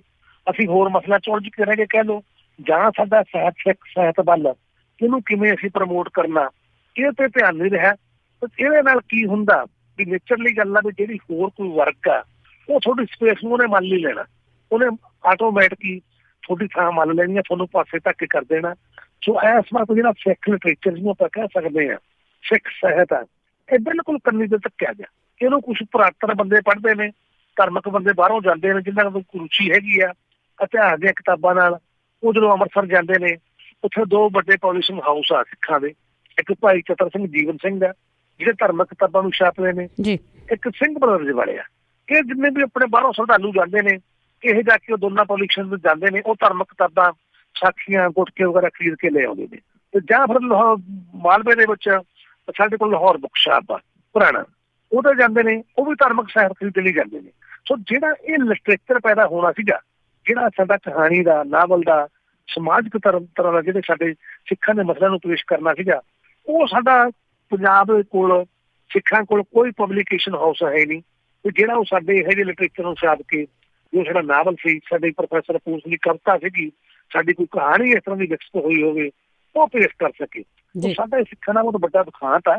ਮੈਂ ਬੜੇ ਲੰਬੇ ਸਮੇਂ ਤੋਂ ਇਸ ਗੱਲ ਦੀ ਗੱਲ ਕਹਿ ਰਿਹਾ ਕਿ ਜਿੱਥੇ ਸਾਨੂੰ ਸਿੱਖਾਂ ਨੂੰ ਇੱਕ ਸਾਡਾ ਇੱਕ ਵੱਡਾ ਪਬਲਿਕੇਸ਼ਨ ਹਾਊਸ ਦੀ ਲੋੜ ਆ, ਜਿੱਥੇ ਉਹ ਇਹ ਗਿਆਨੀ ਭਜਨ ਸਿੰਘ ਵਰਗਿਆਂ ਦੀ, ਹਰਨਾਮ ਦਾਸ ਸਹਿਰਾਈ ਵਰਗਿਆਂ ਦੀ, ਭਾਈ ਵੀਰ ਸਿੰਘ ਵਰਗੇ ਇਤਿਹਾਸਕ ਨਾਵਲ ਦੁਬਾਰਾ ਛਾਪ ਕੇ ਲੱਖਾਂ ਦੀ ਗਿਣਤੀ ਸਿੱਧੇ ਪਾਠਕਾਂ ਤੱਕ ਪਹੁੰਚਦੇ ਕਰੇ, ਉੱਥੇ ਨਵੇਂ ਲੇਖਕ ਪੈਦਾ ਕਰਨ ਦੀ ਲੋੜ ਆ। ਸੋ ਉਹਦੀ ਖਾਤਰ ਮੈਂ ਵਰਲਡ ਪੱਧਰ ਤੇ ਬੜੇ ਲੰਬੇ ਸਮੇਂ ਤੋਂ ਮਹਿਸੂਸ ਕਰਦਾ ਰਹਾਂਗਾ ਕਿ ਸਾਨੂੰ ਇੱਕ ਸਿੱਖਾਂ ਦੀ ਵੱਖਰੀ ਲੇਖਕ ਜਥੇਬੰਦੀ ਬਣਾਉਣੀ ਚਾਹੀਦੀ ਜੀ ਜੀ, ਕਿਉਂਕਿ ਜਿਹੜੀਆਂ ਸਾਡੇ ਕੋਲੇ ਪਹਿਲਾਂ ਬਣੀਆਂ ਹੋਈਆਂ ਨੇ, ਕੇਂਦਰੀ ਪੰਜਾਬੀ ਲੇਖ ਸਭਾ, ਪੰਜਾਬੀ ਸਾਹਿਤ ਅਕੈਡਮੀ ਲੁਧਿਆਣਾ, ਇਹ ਤਾਂ ਲੰਬੇ ਸਮੇਂ ਤੋਂ ਕਾਮਰੇਡ ਵੀਰਾਂ ਦਾ ਕਬਜ਼ਾ ਗਾ। ਉਹਦਾ ਸਾਨੂੰ ਨੁਕਸਾਨ ਇਹ ਹੋਇਆ ਵੀ ਜਿਹੜੇ ਇੱਥੇ ਸਿੱਖਾਂ ਦੇ ਮੁੱਦੇ ਤੇ ਮਸਲੇ ਪੈਦਾ ਹੋਏ, ਸਿੱਖਾਂ ਦਾ ਹੌਲੋਕਾਸਟ ਹੋਇਆ, ਸਿੱਖਾਂ ਦਾ ਜੀਨੋਸਾਈਡ ਹੋਇਆ, ਇਹ ਜਿਹੜੇ ਲਿਖਾਰੀ ਪੰਜਾਬੀ ਇਹਨਾਂ ਨਾਲ ਜੁੜੇ ਹੋਏ ਆ, ਦੁਖਦਾਈ ਮੈਨੂੰ ਇਹ ਆ ਵੀ 90% ਸਾਰੇ ਸਿੱਖ ਪਰਿਵਾਰਾਂ ਦਾ ਜਮਾ ਪਾ ਨੇ, ਸਿੱਖਣਾ ਸੰਬੰਧਿਤ ਨੇ, ਪਰ ਉਹਨਾਂ ਦਾ ਬੇਨ ਬਸ ਏਦਾਂ ਹੋ ਗਿਆ ਉਹ ਅੱਡੇ ਕੌਮ ਘਾਤੀ ਰਾਹ ਤੇ ਚੱਲ ਪਈ। ਉਹ ਜਿਹੜੇ ਕੇਂਦਰੀ ਲੇਖ ਸਭਾਵਾਂ ਨਾਲ ਜੁੜੇ ਹੋਏ ਨੇ, ਪਿੰਡਾਂ ਦੀਆਂ ਸਭਾਵਾਂ ਤੱਕ ਜੁੜੇ ਹੋਏ ਨੇ, ਉਹ ਸਿੱਖਾਂ ਦੇ ਮੁੱਦਿਆਂ ਦੇ ਮਨਾਂ ਨੂੰ ਸਿਰਫ ਅੱਤਵਾਦ ਵੱਖਵਾਦ ਕਹੇ ਨਹੀਂ ਲੱਗੇ। ਇਹ ਕਾਲੇ ਦਿਨ ਨੇ ਹਨੇਰੇ ਆ। ਜਿਵੇਂ ਲੇਖਕਾਂ ਨੂੰ ਇਹਨੂੰ ਬਹੁਤ ਬਰੀਕੀ ਨਾਲ ਸਮਝਣ ਦੀ ਲੋੜ ਸੀ ਮਸਲੇ ਨੂੰ, ਕਿਉਂਕਿ ਲੇਖ ਸੰਵੇਦਨਸ਼ੀਲ ਹੁੰਦੇ ਨੇ, ਪੋਲੀਟੀਕਲ ਬੰਦੇ ਨੇ ਤਾਂ ਹੋਰ ਢੰਗ ਨਾਲ ਦੇਖਣਾ ਸਿਚੁਏਸ਼ਨ ਨੂੰ, ਲੇਖ ਨੇ ਹੋਰ ਸੰਵੇਦਨਸ਼ੀਲ ਨਾਲ ਦੇਖਣਾ। ਮਿਸਾਲ ਦੇ ਤੌਰ ਤੇ ਜੋ ਨੌਜਵਾਨੀ ਇੱਥੇ ਸਿੱਖ ਨੌਜਵਾਨੀ ਲੜੀ ਆ, ਇੰਨੀਆਂ ਸ਼ਹੀਦੀਆਂ ਪਾਈਆਂ, ਸਾਰਿਆਂ ਨੂੰ ਇੰਨੇ ਅੱਤਵਾਦੀ ਵੱਖਵਾਦੀ ਕਹਿੰਦਾ, ਅੱਤਵਾਦੀ ਵੱਖਵਾਦੀ ਕਹਿੰਦਾ, ਉਸਨੇ ਝੂਠੇ ਮੁਕਾਬਲੇ ਬਣਾਤੇ ਮਾਰਤੇ। ਕਿਸੇ ਪੰਜਾਬੀ ਲੇਖਕ ਨੇ ਉਹਨਾਂ ਬਾਰੇ ਕੋਈ ਚੰਗੀ ਕਹਾਣੀ, ਚੰਗਾ ਨਾਵਲ, ਚੰਗੀ ਕਵਿਤਾ ਨਹੀਂ ਲਿਖੀ, ਸਿਰਫ ਇਸ ਖਾਤੇ 'ਚ ਪਾਤੇ ਕਿ ਉਹ ਅੱਤਵਾਦੀ ਸੀ, ਅੱਤਵਾਦੀ ਸਰਕਾਰ ਨੇ ਮਾਰਤੇ। ਪਰ ਜਿਹੜਾ ਇੱਕ ਲੇਖਕ ਆ, ਜਦੋਂ ਅਸੀਂ ਰੂਸੀ ਲੇਖਕ ਦੀ ਪਰੰਪਰਾ ਜਾਣਦੇ ਹਾਂ, ਦੋਸਤੋਵਸਕੀ ਸਾਡੇ ਕੋਲੇ ਵੱਡਾ ਗਾ ਹੋਰ ਆ, ਉਹਨਾਂ ਨੇ ਇਹ ਗੱਲ ਲਿਖੀ ਆ ਵੀ ਜੇ ਕੋਈ ਅੱਤਵਾਦੀ ਬਣ ਗਿਆ, ਉਹ ਅੱਤਵਾਦੀ ਕਿਉਂ ਬਣਿਆ। ਜੀ ਜੀ, ਉਹ ਲੇਖਕਾਂ ਨੇ ਉਹਦੇ ਪਿਛੋਕੜ ਨੂੰ ਜੇ ਕੋਈ ਕ੍ਰਿਮੀਨਲ ਬਣ ਗਿਆ, ਸਾਡੇ ਕੋਲ ਦੋਸਤੋਵਸਕੀ ਬੜਾ ਵੱਡਾ ਨਾਵਲ ਹੈਗਾ ਕ੍ਰਾਈਮ ਐਂਡ ਪਨਿਸ਼ਮੈਂਟ, ਉਹਦੇ ਵਿੱਚ ਉਹਨੇ ਜਿਹੜਾ ਜੁਰਮ ਤੇ ਸਜ਼ਾ ਦੀ ਗੱਲ ਕੀਤੀ ਆ, ਉਹ ਮਨੋਵਿਗਿਆਨਕ ਪਰਤਾ ਹੋਣ ਦਾ ਪਾਤਰ ਆ ਗਿਆ ਵੀ ਯਾਰ ਜੇ ਕੋਈ ਬੰਦਾ ਦੋਸ਼ੀ ਆ, ਕੋਈ ਉਹਨੇ ਕ੍ਰਾਈਮ ਕੀਤਾ, ਉਹਨੇ ਕਤਲ ਕੀਤਾ, ਉਹ ਕਾਤਲ ਬਣਨ ਦਾ ਜਿਹੜਾ ਸਧਾਰਨ ਇਨਸਾਨ ਤੋਂ ਕਾਤਲ ਬਣਨ ਤੱਕ ਦਾ ਸਫ਼ਰ ਉਹਦਾ ਕੀ ਆ, ਉਹਨੇ ਕਿਹੋ ਜਿਹੇ ਹਾਲਾਤ ਬਣ ਗਏ, ਉਹਨੂੰ ਕਤਲ ਤੱਕ ਮਜਬੂਰ ਹੋਣਾ ਪਿਆ। ਇਹ ਹੈ ਇੱਕ ਲੇਖ ਨਹੀਂ, ਲੇਖਕ ਦਾ ਇੱਕ ਫਰਜ਼ ਹੁੰਦਾ, ਉਹਨੇ ਇੱਕ ਪਾਸਾ ਨਹੀਂ ਦੇਖਣਾ ਹੁੰਦਾ, ਉਹਨੇ ਤਾਂ ਬਹੁਤ ਸਾਦੀ ਦੇਖਣਾ ਹੁੰਦਾ, ਉਹਨੇ ਕਹਿੰਦਾ ਬਾਹਰੀ, ਕਿਉਂਕਿ ਜਿਹੜਾ ਲੇਖਕ ਆ, ਲੇਖਕ ਨਾ ਸਾਡੇ ਦੇਸ਼ ਦੇ ਸਮਾਜ ਨਾਲ ਸੰਬੰਧ ਨਹੀਂ ਗਾ ਬਹੁਤਾ, ਜਿਹੜਾ ਸਾਡਾ ਕੋਈ ਦਿਸ ਰਿਹਾ ਹੈਗਾ, ਹਵਾ ਚੱਲ ਰਹੀ ਆ, ਫੁੱਲ ਖਿੜੇ ਹੋਏ ਨੇ। ਲੇਖਕ ਦਾ ਜਿਹੜਾ ਹੈਗਾ ਸੰਬੰਧ ਉਹ ਮਨੋ ਜਗਤ ਨਾਲ ਆ, ਅੰਦਰਲੇ ਜਗਤ ਨਾਲ ਆ। ਉਹਨੇ ਅੰਦਰਲੇ ਜਗਤ ਦੀਆਂ ਜਿਹੜੀਆਂ ਮਨੁੱਖ ਦੀਆਂ ਭਾਵਨਾਵਾਂ, ਮਨੁੱਖ ਦੇ ਵਿਚਾਰ, ਮਨੁੱਖ ਦੇ ਮਨ 'ਚ ਕੀ ਉਛਲ ਪੁਛਲ ਹੋ ਰਹੀ ਆ, ਕੀ ਉਹਦੇ ਮਾਨਸਿਕ ਬਣਤਰ ਕਿਹੜੇ ਹਾਲਾਤਾਂ ਨੇ ਬਣਾਈ ਆ, ਉਹਨੂੰ ਪੇਸ਼ ਕਰਨਾ ਹੁੰਦਾ। ਸੋ ਸਾਡਾ ਜਿਹੜਾ ਪੰਜਾਬੀ ਦਾ ਲੇਖ ਹੈ, ਜਿਹਨੂੰ ਪੰਜਾਬੀ ਲੇਖ ਕਿਹਾ ਜਾਂਦਾ, ਜਿਹੜਾ ਕਿ ਖਾਸ ਤੌਰ ਤੇ ਮੈਂ ਕਹਿੰਦਾ ਵੀ ਜਿਹੜੇ ਕਾਮਰੇਡਾਂ ਨੇ ਇੱਥੇ ਮੁਲਾਜ਼ਮਾਂ ਨੇ ਜਥੇਬੰਦੀਆਂ ਬਣਾਈਆਂ, ਟੀਚਰ ਯੂਨੀਅਨਾਂ ਬਣਾਈਆਂ, ਬਿਜਲੀ ਵਾਲਿਆਂ ਦੀਆਂ ਬਣਾਈਆਂ, ਹੋਰ ਆ, ਹੁਣ ਇਹ ਲੇਖ ਜਿਹੜਾ ਪੰਜਾਬੀ ਦਾ ਹੈਗਾ, ਇਹ ਉਹ ਜਥੇਬੰਦੀਆਂ ਜੁੜਿਆ ਹੋਇਆ, ਟ੍ਰੇਡ ਯੂਨੀਅਨ ਪੋਲੀਟਿਕਸ ਨਾਲ ਜੁੜਿਆ ਹੋਇਆ। ਸੋ ਟ੍ਰੇਡ ਯੂਨੀਅਨ ਪੋਲੀਟਿਕਸ ਨਾਲ ਜੁੜਨ ਕਰਕੇ ਇਹ ਤੋਂ ਕਾਮਰੇਡਾਂ ਦਾ ਪ੍ਰਭਾਵ ਆ। ਸੋ ਇਹਨੇ ਜੋ ਵੀ ਲਿਖਿਆ, ਜੋ ਵੀ ਕਾਮਰੇਡਾਂ ਦਾ ਇਹਨੂੰ ਪੰਪ ਵੱਜਿਆ, ਇਹਨਾਂ ਨੇ ਉਹੀ ਲਿਖਿਆ। ਸੋ ਜਿਸ ਕਰਕੇ ਪੰਜਾਬੀ ਦਾ ਜਿਹੜਾ ਸਾਹਿਤ ਦਾ ਇਸ ਵਕਤ ਹਾਲ ਆ, ਚਾਹੇ ਕਾਮਰੇਡਾਂ ਦਾ ਹੀ ਆ, ਉਹਦਾ ਵੀ ਬਹੁਤ ਬੁਰਾ ਹਾਲ ਆ। ਕੋਈ ਪਾਠਕ ਹੈ ਨਹੀਂ ਪੜ੍ਹਨ ਵਾਲਾ, ਕੋਈ ਉਹਦੇ 'ਚ ਚੱਜ ਦੇ ਕੋਈ ਨਾਵਲ ਨਹੀਂ ਗਾ, ਚੱਜ ਦੀ ਕੋਈ ਕਹਾਣੀ ਨਹੀਂ ਗੀ, ਧੜਾ ਧੜ ਜਿੰਨਾ ਹੈਗਾ ਗਾ ਉਹ ਸਾਰਾ ਰੱਦੀ 3 ਰੁਪਏ ਕਿੱਲੋ ਵਾਲੀਆਂ ਕਿਤਾਬਾਂ ਛਪੀ ਜਾਂਦੀਆਂ। ਪ੍ਰਵਾਸੀ ਲੇਖ ਚਲੇ ਗਏ ਸਾਡੇ, ਉਹਨਾਂ ਕੋਲੇ ਪੈਸਾ ਡਾਲਰ ਤੇ ਪਾਉਂਡ ਇੰਨੇ ਆ ਗਏ, ਉਹ ਧੜਾ ਧੜ ਪ੍ਰਕਾਸ਼ਕਾਂ ਨੂੰ ਦਿੰਦੇ ਨੇ ਪੈਸੇ, ਪੰਜਾਬ ਜਾਂਦੇ ਨੇ ਚੰਡੀਗੜ੍ਹ ਤੇ ਲੁਧਿਆਣੇ ਦੇ ਪ੍ਰਕਾਸ਼ਕਾਂ ਨੂੰ, ਉਹ ਕਿਤਾਬ ਛਪਾ ਕੇ ਲੋਕਾਂ 'ਚ ਵੰਡ ਦਿੰਦੇ ਨੇ। ਇਸੇ ਤਰ੍ਹਾਂ ਇੱਕ ਲੁਧਿਆਣੇ ਦਾ ਪ੍ਰਕਾਸ਼ਕ, ਉਹ ਇੱਥੇ ਰੱਦੀ 3 ਰੁਪਏ ਕਿੱਲੋ ਵਾਲੀਆਂ ਕਿਤਾਬਾਂ ਚੱਕੀ ਫਿਰਦਾ, ਕਿਤੇ ਪੈਂਟੋ ਲਾ ਲਈ ਸਟਾਲ, ਕਿਤੇ ਲਾ ਲਈ। ਉਹ ਹਾਲਤ ਵੀ ਇਹੀ ਆ। ਸੋ ਹੁਣ ਆਪਾਂ ਜਿਹੜੀ ਗੱਲ ਤੁਸੀਂ ਗੱਲ ਕੀਤੀ ਆ ਬਲਦੇਵ ਸਿੰਘ ਜੀ, ਸੜਕ ਨਾਲ, ਬਲਦੇਵ ਸਿੰਘ ਵੀ ਪੰਜਾਬੀ ਦਾ ਚਰਚਿਤ ਲੇਖਕ ਆ। ਇਹਨੇ ਬੜੇ ਲੰਬੇ ਸਮੇਂ ਤੋਂ ਮਿਹਨਤ ਕੀਤੀ ਆ, ਨਾਵਲ ਦੇ ਖੇਤਰ ਵਿੱਚ, ਕਹਾਣੀ ਦੇ ਖੇਤਰ ਵਿੱਚ ਨਾ ਨਾਂ ਗਾ, ਜਿਹਨੇ ਕਿਤੇ 50-60 ਕਿਤਾਬਾਂ ਲਿਖੀਆਂ। ਸੋ ਇਹਦੇ ਵਿੱਚ ਗੱਲ ਹੋਰ ਬਲਵਿੰਦਰ ਜੀ ਵੀ 50-60 ਕਿਤਾਬਾਂ ਲਿਖਣ ਵਾਲਾ ਲੇਖ ਜ਼ਰੂਰੀ ਨਹੀਂ ਹੁੰਦਾ ਉਹ ਮਹਾਨ ਲੇਖਕ ਬਣ ਜੇ ਜੀ, ਜਾਂ ਉਹਨੂੰ ਕਿਤਾਬਾਂ ਲਿਖਣੀਆਂ ਆ ਜਾਣ। ਇਹ ਵੱਖਰੀ ਗੱਲ ਆ ਵੀ ਬੰਦੇ ਕੋਲ ਸਮਾਂ ਗਾ, ਬੰਦੇ ਕੋਲ ਸਾਧਨ ਆ, ਬੇਫਿਕਰ ਆ, ਉਹ ਤੜਕੇ ਮੌਕੇ ਲੱਗ ਜਾਣਾ ਬੈਠ ਕੇ ਲਿਖਣ, 8-10 ਘੰਟੇ ਲੈ ਕੇ ਉਹ 10-20 ਪੇਜ ਰੋਜ਼ ਦੇ ਵਿੱਚ ਲਿਖੂ ਤਾਂ ਮਹੀਨੇ ਦੀ 300 ਪੇਜ ਦਾ ਨਾਵਲ ਬਣ ਜਾਣਾ। ਫਿਰ ਰੁਟੀਨ ਬਣਾ ਲੈਂਦਾ ਬੰਦਾ, ਖਾਕੇ ਜੇ ਬਣਾ ਲਿਓ ਤੇ ਲਗਾ ਰੰਗ ਭਰੀ ਚੱਲੋ।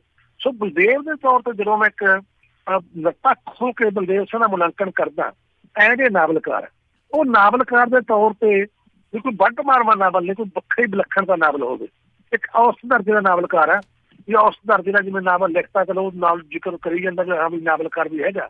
ਵੀ ਜਿਵੇਂ ਕੋਈ ਸਾਡੇ ਕੋਲੇ ਵੱਡੇ ਜਸਵੰਤ ਸਿੰਘ ਕੰਵਲ ਆ ਦਾ ਨਾਂ ਗਾ, ਨਾਨਕ ਸਿੰਘ ਦਾ ਨਾਂ ਗਾ, ਉਹਦੇ ਪਾਏ ਦਾ ਨਾਵਲਕਾਰ ਨਹੀਂ ਬਲਦੇਵ ਸਿੰਘ ਜੀ ਬਣੇ।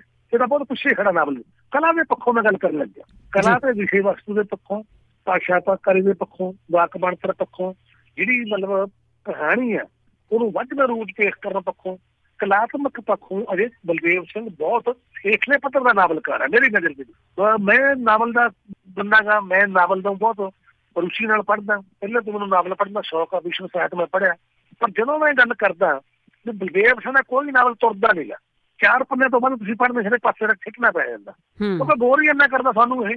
ਇਸ ਕਰਕੇ ਨਾਵਲਕਾਰ ਦੇ ਤੌਰ ਤੇ ਵੀ ਜਿਹੜਾ ਬਲਦੇਵ ਆ, ਇਹ ਮੇਰੀ ਨਜ਼ਰ ਚ ਕਲਾਤਮਕ ਪੱਖੋਂ ਮੇਰੇ ਬਹੁਤ ਨੀਵੇਂ ਪੱਧਰ ਤੇ ਖੜਾ। ਇਹ ਵੱਖਰੀ ਗੱਲਾਂ ਵੀ ਲਿਖੀ ਜਾਂਦਾ, ਪ੍ਰਕਾਸ਼ ਕੀ ਛਾਪੀ ਜਾਂਦਾ, 5-4 ਕਾਪੀਆਂ ਛਾਪਤੀਆਂ, ਚਲ ਵਿਕ ਗਿਆ, ਨਾ ਚੱਲੀ ਜਾਂਦਾ। ਤੇ ਜਿਵੇਂ ਕੋਈ ਵੱਡੇ ਨਾਵਲਕਾਰਾਂ ਦਾ ਸ਼ੁਮਾਰ ਹੋਣਾ ਹੁੰਦਾ ਵਿਸ਼ਵ ਦੇ ਨਾਵਲਕਾਰਾਂ 'ਚ, ਨਾਵਲਕਾਰਾਂ ਵਿੱਚ ਜਦੋਂ ਗੱਲ ਆਪਾਂ ਕਰਦੇ ਹੁਣ 50-60 ਕਿਤਾਬਾਂ ਲਿਖੀਆਂ ਬਲਦੇਵ ਨੇ। ਜਦੋਂ ਅਸੀਂ ਕਰਦੇ ਹਾਂ, ਸਾਡੇ ਕੋਲ ਅਮਰੀਕਾ ਦਾ ਇੱਕ ਲੇਖਕ ਆ ਵੱਡਾ, ਅਰਨਸਟ ਹੈਮਿੰਗਵੇ, ਉਹਦਾ ਨਾਵਲ ਦਾ ਓਲਡ ਮੈਨ ਸੀ, ਜਿਹਨੂੰ ਨੋਬਲ ਨਾਮ ਮਿਲਿਆ, ਸਿਰਫ 80 ਪੇਜ ਦਾ ਨਾਵਲ ਆ। ਤਾਂ ਉਹਦੇ ਇੱਕੋ ਨਾਵਲ ਨੇ ਤਹਿਲਕਾ ਮਚਾਤਾ ਜੇ ਨਾਵਲ ਲਿਖਿਆ ਹੋਵੇ ਤਾਂ। ਸੋ ਜੇ 50-60 ਕਿਤਾਬਾਂ ਲਿਖਣਾ ਬੜਾ ਦਾ ਹਾਲ ਇਹ ਆ, ਅਜੇ ਤੱਕ ਵੀ ਬਲਦੇਵ ਨੂੰ ਪੰਜਾਬੀ ਸਾਹਿਤ ਦੇ ਵਿੱਚ ਉਹ ਕੋਈ ਵੱਡੀ ਮਾਨਤਾ ਨਹੀਂ ਮਿਲੀ। ਇੱਕ ਵੱਡਾ ਨਾਵਲਕਾਰ ਦੇ ਤੌਰ ਤੇ ਹੋ ਗਿਆ ਵੀ ਜੀ ਬਲਦੇਵ ਨਾਵਲਕਾਰ ਲਿਖੀ ਜਾ ਰਿਹਾ ਹੈ। ਸੋ ਹੁਣ ਜਿਹੜੀ ਗੱਲ ਆ ਬਲਦੇਵ ਦੀ, ਜਿਹੜੀ ਮਤਲਬ ਕੋਈ ਨਾਵਲਕਾਰ ਕੋਲੇ ਇਕੱਲਾ ਇਹੀ ਨਹੀਂ ਹੁੰਦੀ, ਉਹਨੇ ਨਾਵਲ ਲਿਖਤਾ, ਸਟੋਰੀ ਬਣਾਤੀ। ਨਾਵਲ ਲਿਖਣ ਦੇ ਨਾਲ ਨਾਲ ਉਹਦੇ ਕੋਲੇ ਭਾਸ਼ਾਕਾਰੀ ਹੁੰਦੀ ਹੈ, ਉਹਦੇ ਕੋਲੇ ਸ਼ੈਲੀ ਹੁੰਦੀ ਹੈ, ਬੋਲੀ ਹੁੰਦੀ ਹੈ, ਕਹਾਣੀ ਨੂੰ ਬੰਦਮਈ ਢੰਗ ਨਾਲ ਪੇਸ਼ ਕਰਨ ਦਾ ਇੱਕ ਕਲਾਤਮਕ ਜੁਗਤ ਹੁੰਦੀ ਹੈ। ਇਹਨਾਂ ਤੋਂ ਇਲਾਵਾ ਵੀ ਉਹਦੇ ਕੋਲ ਇੱਕ ਰਚਨਾ ਦ੍ਰਿਸ਼ਟੀ ਹੁੰਦੀ ਹੈ। ਇੱਕ ਜਦੋਂ ਜਿਹੜਾ ਇਤਿਹਾਸਕ ਨਾਵਲ ਲਿਖਦਾ, ਉਹਦੇ ਕੋਲ ਇਤਿਹਾਸ ਦ੍ਰਿਸ਼ਟੀ ਵੀ ਹੁੰਦੀ ਹੈ, ਉਹਨੂੰ ਇਤਿਹਾਸ ਨੂੰ ਕਿਵੇਂ ਦੇਖਣਾ, ਸਾਰਾ ਕੁਛ ਕਰਨਾ। ਸੋ ਜਦੋਂ ਬਲਦੇਵ ਸਿੰਘ ਦਾ ਆਪਾਂ ਜਿਹੜਾ ਨਾਵਲ ਆ ਖੇਡ ਦੇ ਵਿੱਚ ਹੁਣ ਗੱਲ ਕਰਦੇ ਆ ਕਿ ਸੂਰਜ ਦੀ ਅੱਖ ਜਿਹੜਾ ਨਾਵਲ ਆ, ਉਹਨੇ ਮਹਾਰਾਜਾ ਰਣਜੀਤ ਸਿੰਘ ਬਾਰੇ ਲਿਖਿਆ, ਸਿੱਖ ਰਾਜ ਬਾਰੇ ਲਿਖਿਆ। ਇਹ ਤੋਂ ਇਲਾਵਾ ਬਲਦੇਵ ਸਿੰਘ ਇਸ ਤੋਂ ਪਹਿਲਾਂ ਵੀ ਭਾਈ ਜੀਤਾ ਜੀ ਬਾਰੇ 5ਵਾਂ ਸਾਹਿਬਜ਼ਾਦਾ ਨਾਵਲ ਇਹਨੇ ਲਿਖਿਆ। ਫਿਰ ਇਹਨੇ ਦੁੱਲਾ ਭੱਟੀ ਬਾਰੇ ਢਾਵਾਂ ਦਿੱਲੀ ਦੇ ਕਿੰਗਰੇ ਨਾਵਲ ਲਿਖਿਆ।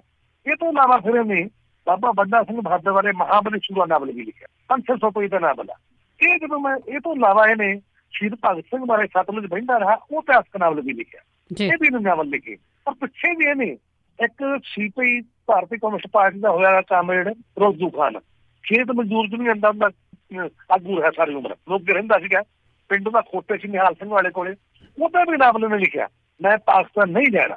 ਇੱਕ ਨਿਹਾਲ ਸਿੰਘ ਵਾਲੇ ਦੇ ਨੇੜੇ ਕਾਮਰੇਡ ਹੋਇਆ ਧੂੜਕੋਟ ਰਣਜੀਤ ਦਾ ਗੁਰਬਖਸ਼ ਸਿੰਘ ਧੂੜਕੋਟ, ਜਿਹੜਾ ਪੁਰਾਣਾ MLA ਵੀ ਰਿਹਾ ਨਿਹਾਲ ਸਿੰਘ ਵਾਲੇ ਤੋਂ, ਟਰਾਂਟੋ ਹੈ ਪਿੱਛੇ ਜਿਹਦੀ ਮੌਤ ਹੋਈ ਹੈ ਕੈਨੇਡਾ ਦੇ ਵਿੱਚ, ਉਹਦਾ ਵੀ ਨਾਵਲ ਲਿਖਿਆ ਕਾਲੇ ਪਾਣੀ ਦਾ ਸੁੱਚਾ ਮੋਤੀ। ਸੋ ਇਹਨੇ ਕਈ ਇਤਿਹਾਸਕ ਨਾਵਲ ਲਿਖੇ ਨੇ।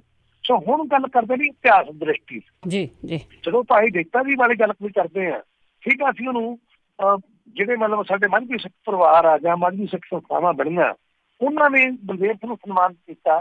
ਤੇ ਚਲੋ ਉਹਨੇ ਭਾਈ ਜੀਤਾ ਜੀ ਦੀ ਗੱਲ ਕੀਤੀ, ਉਹਦਾ ਇਤਿਹਾਸ ਦਾ ਅਣਗੌਲਾ ਮੈਚ ਸੀ, ਉਹ ਤਾਂ ਨਾਵਲ ਲਿਖਿਆ, ਇਤਿਹਾਸ ਵਿੱਚ ਉਹਦੀ ਵੱਡੀ ਕੁਰਬਾਨੀ ਨੂੰ ਗਾਂਹ ਵਧਾਇਆ।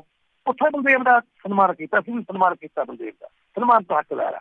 ਪਰ ਜਦੋਂ ਅਸੀਂ ਨਾਵਲਕਾਰ ਦੇ ਤੌਰ ਤੇ ਬਲਦੇਵ ਨੂੰ ਉੱਥੇ ਵੀ ਦੇਖਦੇ ਹਾਂ, ਉੱਥੇ ਵੀ ਇਹ ਇਤਿਹਾਸ ਨਾਲ ਇਨਸਾਫ ਨਹੀਂ ਕਰ ਸਕਿਆ। ਕਿਉਂਕਿ ਜਦੋਂ ਗੁਰੂ ਤੇਗ ਬਹਾਦਰ ਸਾਹਿਬ ਦਾ ਚਿਤਰਨ ਕਰਦਾ, ਪਹਿਲੀ ਗੱਲ ਤਾਂ ਇਹ ਪ੍ਰੋਫੈਸਰ ਪੂਰਨ ਸਿੰਘ ਵੀ ਕਹਿ ਚੁੱਕਿਆ ਵੀ ਗੁਰੂ ਸਾਹਿਬ ਦਾ ਸ਼ਬਦਾਂ ਚਿੱਤਰ ਕਰਨਾ ਜਾਂ ਕਿਸੇ ਮਤਲਬ ਪੇਂਟ ਰਾਹੀਂ ਉਹਦਾ ਚਿੱਤਰ ਬਣਾਉਣਾ, ਇਹ ਦੁਨੀਆ ਦੇ ਕਿਸੇ ਕਲਾਕਾਰ ਦੇ ਬਸ ਸਾਰੇ ਹੋ ਗਏ।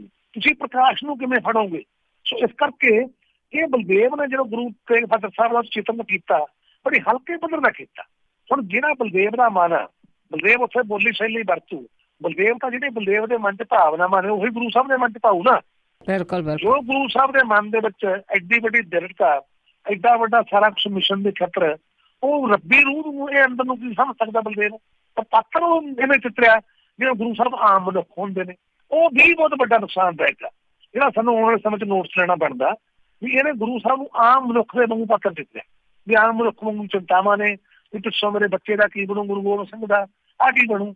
ਇਹ ਸਾਰੀਆਂ ਜਿਹੜੀਆਂ ਹੈਗੀਆਂ ਸਿੱਖ ਇਤਿਹਾਸ ਨਾਲ ਇਹ ਵੀ ਧਰੋ ਕਮਾਉਣ ਬਣਿਆ ਗੱਲਾਂ ਦਾ ਨੋਟਸ ਸਾਡੇ ਵਿਦਵਾਨਾਂ ਨੂੰ ਲੈਣਾ ਬਣਦਾ ਸੀਗਾ ਉਦੋਂ ਵੀ ਕੀ ਗੁਰੂ ਤੇਗ ਬਹਾਦਰ ਸਾਹਿਬ ਮਤਲਬ ਇੰਨੇ ਕੱਚੇ ਸੀਗੇ ਵੀ ਜਦੋਂ ਇੱਕ ਪਾਸੇ ਦਾ ਪੂਰਾ ਦਰੜ ਹੋ ਕੇ ਹੁਣ ਸ਼ਹਾਦਤ ਦੇਣ ਵੀ ਚੱਲੇ ਨੇ, ਉੱਥੇ ਜੇਲ੍ਹ ਦੇ ਵਿੱਚ ਫਿਰ ਘਰ ਦਾ ਫਿਕਰ ਕਰੀ ਜਾਂਦੇ। ਹੁਣ ਜਰਕਮ ਦੀ ਗੁਰਬਾਣੀ ਕਿੱਡੀ ਦਰੜ ਆ, ਉਹ ਸਾਰੀ ਗੱਲ ਨੂੰ ਕਿੱਦਾਂ ਜਦੋਂ ਗੁਰੂ ਗ੍ਰੰਥ ਸਾਹਿਬ ਬਾਅਦ ਸ਼ਲੋਕ ਦਰਜ ਹੋਏ ਨੇ 57 ਸ਼ਲੋਕ, ਉਹਨਾਂ ਦੀ ਕਿੱਡੀ ਗੁਰਬਾਣੀ ਬੰਦੇ ਨੂੰ ਐ ਡਿੱਗੇ ਬੰਦੇ ਨੂੰ ਖੜਾ ਕਰ ਦੇਣ ਵਾਲੀ ਹੈ। ਉਹ ਨਾਵਲ ਦੇ ਵੀ ਅਸੀਂ ਗੱਲ ਘਾਟ ਆ ਵੱਡੀ। ਪਰ ਹਾਂਜੀ ਰਾਜਵਿੰਦਰ ਜੀ, ਜਦੋਂ ਉਹ ਨਾਵਲ ਲਿਖਿਆ ਛਪ ਕੇ ਆਇਆ, ਕੀ ਉਸ ਉੱਤੇ ਕੋਈ ਬਹਿਸ ਨਹੀਂ ਹੋਈ? ਇਹ ਬਿਮਾਰ ਕਲਮਾਂ ਵਾਲੇ ਸਾਰਾ ਕੁਝ ਆਪਣੀ ਬਿਮਾਰੀ ਬਾਰੇ ਲਿਖੀ ਜਾਂਦੇ। ਮੈਂ ਪਹਿਲਾਂ ਹੀ ਕਹਿ ਰਿਹਾ ਜੀ ਵੀ ਜਿਹੜਾ ਸਿੱਖ ਬੁੱਧੀਜੀਵੀ ਆ ਇਹ ਤਾਂ ਖਤਮ ਹੋ ਚੁੱਕਿਆ। ਕਰਨੇ ਸਿੱਖ ਬੁੱਧੀਜੀਵੀ ਨੇ ਨੋਟਸ ਲੈਣਾ ਸੀ ਨਾ, ਸਿੱਖ ਬੁੱਧੀਜੀਵੀ ਨੇ ਜਦੋਂ ਨੋਟਸ ਹੀ ਨਹੀਂ ਲਿਆ ਵੀ ਆਹ ਕੀ ਲਿਖ ਰਿਹਾ ਬਲਦੇਵ ਜੀ, ਉਹਨੂੰ ਨੋਟਸ ਲਿਆ ਜਾਂਦਾ। ਇਹ ਗੱਲਾਂ ਫਿਰ ਧਿਆਨ ਚ ਨਹੀਂ ਸੀ ਤੁਸੀਂ ਗੁਰੂ ਸਾਹਿਬ ਦਾ ਚਿਤਰਨ ਕਿਵੇਂ ਕਰੋਗੇ? ਗੁਰੂ ਸਾਹਿਬ ਬਾਰੇ ਜਿਹੜੇ ਗੱਲ ਕਰਨੀ ਆ ਉਹ ਤਾਂ ਕੋਈ ਬਹੁਤ ਪਹੁੰਚਿਆ ਹੋਇਆ ਵੱਡਾ ਮਹਾਂਪੁਰਖ, ਜਿਹਦੇ ਕੋਲੇ ਕੋਈ ਵੱਡਾ ਰੂਹਾਨੀ ਅਨੁਭਵ ਹੋਵੇ, ਜਿਹਦੇ ਕੋਲੇ ਕੋਈ ਪਹੁੰਚੀ ਹੋਈ ਸ਼ਕਤੀ ਹੋਵੇ। ਗੁਰੂ ਸਾਹਿਬ ਤਾਂ ਉਹ ਵੀ ਦਾਅਵਾ ਨਹੀਂ ਕਰਦੇ ਮੈਂ ਗੁਰੂ ਸਾਹਿਬ ਬਾਰੇ ਕੋਈ ਗੱਲ ਕਰ ਲੂੰਗਾ, ਗੁਰੂ ਸਾਹਿਬ ਦਾ ਕੋਈ ਚਿਤਰਨ ਕਰ ਲੂੰਗਾ। ਜਦੋਂ ਅਸੀਂ ਹੁਣ ਆ ਕੇ ਸਾਡਾ ਨਾਨਕ ਸਾਹਿਬ ਸੀਰ ਵਰਗੀਆਂ ਫਿਲਮਾਂ ਦਾ ਪਾਲਾ ਪੈਂਦਾ ਸੀ, ਕਹਿੰਦੇ ਜੋ ਚਿਤਰਨ ਅਸੀਂ ਨਹੀਂ ਹੋਣ ਦੇਣਾ, ਗੁਰੂ ਸਾਹਿਬ ਨੂੰ ਕਿਵੇਂ ਪਰਦੇ ਤੇ ਲੈ ਸਕਦੇ ਆ, ਇਹ ਸਾਡਾ ਇਸ ਲਿਖਤਾਂ ਦੇ ਖੇਤਰ 'ਚ ਵੀ ਸਾਡਾ ਫਰਜ਼ ਬਣਦਾ ਸੀ ਬੁੱਧੀਜੀਵੀਆਂ ਦਾ। ਅਸੀਂ ਉਹਦੇ ਨੋਟਸ ਲੈਂਦੇ, ਉਹਦੇ ਨੋਟਸ ਨਹੀਂ ਲਿਆ ਗਿਆ। ਸੋ ਉਹ ਜਿਹੜੀ ਆਪਾਂ ਨਾਵਲਕਾਰ ਦੀ ਗੱਲ ਕਰਦੇ ਹਾਂ, ਜਦੋਂ ਉਹਨੇ ਮਹਾਬਲੀ ਸੂਰਾ ਨਾਵਲ ਲਿਖਿਆ ਬਲਦੇਵ ਨੇ, ਹੁਣ ਮਹਾਬਲੀ ਸੂਰਾ ਦੇ ਵਿੱਚ ਉਹਨੇ ਮਹਾਰਾਜਾ ਬਾਬਾ ਬੰਦਾ ਸਿੰਘ ਬਹਾਦਰ ਨੂੰ ਨਾਇਕ ਬਣਾ ਕੇ ਪੇਸ਼ ਕੀਤਾ। ਚਲੋ ਅਸੀਂ ਕਹਿੰਦੇ ਵੀ ਬਹੁਤ ਵੱਡੀ ਗੱਲ ਇਤਿਹਾਸ ਦੀ, ਬਾਬਾ ਬੰਦਾ ਸਿੰਘ ਬਹਾਦਰ ਬਾਰੇ ਬਹੁਤ ਗੁਣ ਕਰਨੇ ਹੋਣਗੇ ਤਾਂ ਉਹਨੇ ਵੱਡੀ ਗੱਲ ਕੀਤੀ, ਉਹਦੇ ਬਾਰੇ ਵੀ ਆਪਾਂ ਨੂੰ ਕਰਨਾ ਚਾਹੀਦਾ ਵੀ ਵੈਲਕਮ। ਚਲੋ ਠੀਕ ਹੈ, ਇਤਿਹਾਸ ਦੀ ਗੱਲ ਕੀਤੀ ਹੈ। ਹੁਣ ਜਦੋਂ ਇਤਿਹਾਸ ਦ੍ਰਿਸ਼ਟੀ ਦੀ ਗੱਲ ਕਰਨ ਲੱਗੇ ਆਪਾਂ, ਵੀ ਜਦੋਂ ਮਹਾਰਾਜਾ ਰਣਜੀਤ ਸਿੰਘ ਬਾਰੇ ਹੁਣ ਨਾਵਲ ਲਿਖਦਾ, ਉਹ ਪਹਿਲਾਂ ਹੀ ਉਹਦਾ ਜਿਹੜਾ ਮਿਸ਼ਨ ਆ, ਉਹ ਪਹਿਲਾਂ ਕਹਿੰਦਾ ਵੀ ਮੇਰਾ ਨਾਵਲ ਲਿਖਣ ਦਾ ਮਿਸ਼ਨ ਕੀ ਆ। ਮੁੱਖ ਮੰਤਰੀ ਦੇ ਵਿੱਚ ਉਹ ਕਹਿੰਦਾ ਮੇਰਾ ਜਿਹੜਾ ਮਿਸ਼ਨ ਆ ਉਹ ਖਾਲਸਾ ਰਾਜ ਦਾ ਅਸਲ ਚਿਹਰਾ ਰਣਜੀਤ ਸਿੰਘ ਦਾ ਅਸਲ ਚਿਹਰਾ ਨੰਗਾ ਕਰਨਾ। ਹੁਣ ਜਦੋਂ ਬੰਦਾ ਲਾਜ਼ਮੀ ਇਹ ਗੱਲ ਕਹਿੰਦਾ ਵੀ ਮੇਰਾ ਮਿਸ਼ਨ ਤਾਂ ਇਹਦਾ ਅਸਲ ਚਿਹਰਾ ਨੰਗਾ ਕਰਨਾ, ਇਹਦਾ ਮੀਨ ਇਹ ਆ ਵੀ ਉਹਦੇ ਅੰਦਰ ਇਹ ਆ ਵੀ ਉਹਦਾ ਅਸਲ ਚਿਹਰਾ ਜਿਹੜਾ ਹੈਗਾ ਉਹ ਸਾਹਮਣੇ ਨਹੀਂ ਆਇਆ। ਨੰਗਾ ਕਰਨਾ ਸ਼ਬਦ ਤੋਂ ਹੀ ਪਤਾ ਲੱਗਦਾ ਵੀ ਜਦੋਂ ਇਹ ਡੈਰੋਗੇਟਰੀ ਸ਼ਬਦ ਵਰਦਾ ਮੈਂ ਨੰਗਾ ਕਰਨਾ, ਨੰਗਾ ਕਰਨ ਤੋਂ ਭਾਵ ਆ ਵੀ ਆਪਾਂ ਕਿਸੇ ਨੂੰ ਬਦਨਾਮ ਕਰਨਾ ਜਾਂ ਉਹ ਅਸਲ ਚਿਹਰਾ ਕੋਈ ਹੋਰ ਸਮਝਦਾ ਸੀ ਜੋ ਸਾਬਤ ਹੋ ਚੁੱਕਿਆ। ਇਹਦੇ ਪਹਿਲੇ ਸ਼ਬਦ ਹੀ ਦੱਸ ਦਿੰਦੇ ਨੇ ਇਹ ਕਿਹੜੀ ਟੈਨਸ਼ਨ, ਕਿਹੜੀ ਮਨਸਾ ਲੈ ਕੇ ਨਾਵਲ ਲਿਖ ਰਿਹਾ ਬਲਦੇਵ ਸਿੰਘ। ਹੁਣ ਜਿਹੜੀ ਗੱਲ ਦੂਸਰੀ ਗੱਲ ਆਪਾਂ ਕਹਿੰਦੇ ਬਲਦੇਵ ਸਿੰਘ ਦਾਅਵਾ ਕਰਦਾ ਵੀ ਜੋ ਵੀ ਮੈਂ ਮਹਾਰਾਜਾ ਰਣਜੀਤ ਸਿੰਘ ਬਾਰੇ ਨਾਵਲ ਲਿਖਿਆ ਮੈਂ 100 ਕਿਤਾਬਾਂ ਘੱਟੋ ਘੱਟ ਪੜ੍ਹੀਆਂ ਤੇ ਉਹ ਕਿਤਾਬਾਂ ਪੜ੍ਹਨ ਤੋਂ ਆਧਾਰ ਤੇ ਹੀ ਮੈਂ ਨਾਵਲ ਲਿਖਿਆ। ਬਿਲਕੁਲ ਅਸੀਂ ਕਹਿੰਦੇ ਹਾਂ ਜੀ ਬਲਦੇਵ ਸਿੰਘ ਨੇ 100 ਕਿਤਾਬਾਂ ਪੜ੍ਹੀਆਂ ਹੋਣਗੀਆਂ, ਕੋਈ ਸ਼ੱਕ ਨਹੀਂ, ਪੜ੍ਹਨੀਆਂ ਚਾਹੀਦੀਆਂ ਵੀ ਸੀ। ਪਰ ਫਿਰ ਵੀ ਉਹਦੇ ਵਿੱਚ ਹੁਣ ਕਿਹੜੀਆਂ ਕਿਤਾਬਾਂ ਨੇ ਜੋ ਲੇਖਕ ਵੀ ਆਪਾਂ ਗਾਹਾਂ ਗੱਲ ਕਰਦੇ ਹਾਂ, ਦੋ ਵੱਡੇ ਵਿਦਵਾਨ ਹੋਏ ਨੇ ਇਤਿਹਾਸਕਾਰ ਟੀ.ਐਚ. ਕਾਰ ਤੇ ਟੀ.ਐਸ. ਚੈਨਕਲ, ਉਹਨਾਂ ਨੇ ਜਿਹੜੀਆਂ ਇਤਿਹਾਸ ਬਾਰੇ ਕਿਤਾਬਾਂ ਲਿਖੀਆਂ ਨੇ ਉਹ ਗੱਲ ਇਹ ਕਹਿੰਦੇ ਨੇ ਕਿ ਜਦੋਂ ਲੇਖਕ ਕੋਈ ਦਾਅਵਾ ਕਰਦਾ ਵੀ ਮੈਂ ਤੱਥ ਪੇਸ਼ ਕੀਤੇ ਨੇ, ਉਹ ਕਹਿੰਦੇ ਤੱਥ ਆਪ ਨਹੀਂ ਬੋਲਦੇ ਹੁੰਦੇ, ਲੇਖਕ ਚੋਣ ਕਰਦਾ, ਉੱਥੋਂ ਦੀ ਦ੍ਰਿਸ਼ਟੀ ਹੁੰਦੀ ਹੈ ਇੱਕ ਇਤਿਹਾਸ ਪ੍ਰਤੀ ਵੀ ਕਿਹੜੇ ਤੱਥਾਂ ਨੂੰ ਉਹਨੇ ਛੱਡਣਾ, ਕਿਹੜਿਆਂ ਨੂੰ ਉਹਨੇ ਹਾਈਲਾਈਟ ਕਰਨਾ, ਕਿਹੜਿਆਂ ਨੂੰ ਮੱਧਮ ਕਰਨਾ, ਕਿਹੜਿਆਂ ਨੂੰ ਨਹੀਂ ਵਰਤਕ ਕਰਨਾ। ਇਹ ਇੱਕ ਲੇਖਕ ਦੀ ਵਿਚਾਰਧਾਰਾ ਹੁੰਦੀ ਹੈ। ਸੋ ਜਿਹਨੇ 100 ਕਿਤਾਬਾਂ ਪੜ੍ਹੀਆਂ ਬਲਦੇਵ ਸਿੰਘ ਨੇ ਤਾਂ ਉੱਥੇ ਵੀ ਫਿਰ ਵੀ ਇਤਿਹਾਸ ਦ੍ਰਿਸ਼ਟੀ ਕੰਮ ਕਰਦੀ ਹੈ। 100 ਕਿਤਾਬਾਂ ਚੋਂ ਇਹਨੇ ਮੰਦੇ ਪੱਖ ਸਾਹਮਣੇ ਪੇਸ਼ ਕਰਨੇ ਆ ਤੇ ਚੰਗੇ ਪੇਸ਼ ਕਰਨੇ ਆ।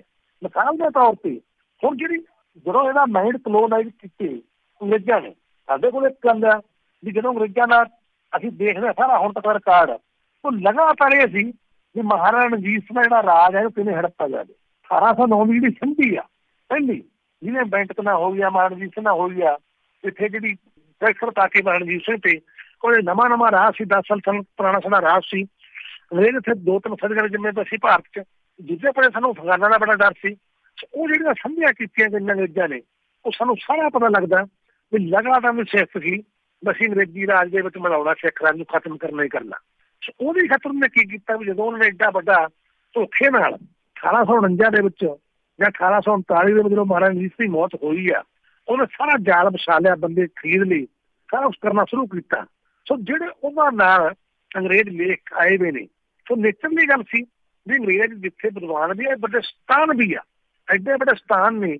ਇਹਨਾਂ ਨੇ ਉਸ ਵਕਤ ਅੰਗਰੇਜ਼ ਆਪਣੇ ਇੰਗਲੈਂਡ ਦੇ ਲੋਕਾਂ ਨੂੰ, ਭਾਰਤ ਦੇ ਲੋਕਾਂ ਨੂੰ ਇਹ ਜਿਤਾਉਣ ਦੀ ਖਾਤਰ ਕਿ ਜਿਹੜਾ ਮਹਾਰਾਜਾ ਰਣਜੀਤ ਸਿੰਘ ਦਾ ਰਾਜ ਸੀ ਤਾਂ ਕਿ ਸਾਡੇ ਤੇ ਹਰਫ ਨਾ ਆਵੇ ਵੀ ਅਸੀਂ ਉੱਥੋਂ ਜਾ ਕੇ ਰਾਜ ਤੇ ਕਬਜ਼ਾ ਕਰ ਲਿਆ, ਸਾਡੀਆਂ ਤਾਂ ਮਹਾਰਾਜਾ ਰਣਜੀਤ ਸਿੰਘ ਨਾਲ ਸਮਝਿਆ ਹੋ ਜਾਂਦੀਆਂ ਸੀ। ਇਹ ਜਿਤਾਉਣ ਦੀ ਖਾਤਰ ਕਿ ਅਸੀਂ ਕੁਛ ਵੀ ਕੀਤਾ, ਜੋ ਕੀਤਾ ਠੀਕ ਕੀਤਾ। ਉਹਨਾਂ ਨੇ ਮਹਾਰਾਜਾ ਰਣਜੀਤ ਸਿੰਘ ਰਾਜ ਨੂੰ ਰਾਖਸ਼ਾਂ ਦਾ ਰਾਜ ਬਣਾ ਕੇ ਪੇਸ਼ ਕੀਤਾ।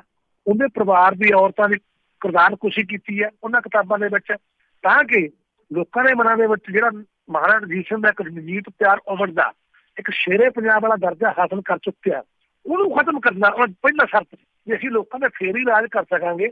ਇਹ ਤਾਂ ਲੋਕ ਸਾਡੇ ਖਿਲਾਫ ਬਗਾਵਤਾਂ ਕਰਦੇ ਨੇ, ਸਾਡਾ ਖਾਲਸਾ ਰਾਜ ਖੋਲਿਆ।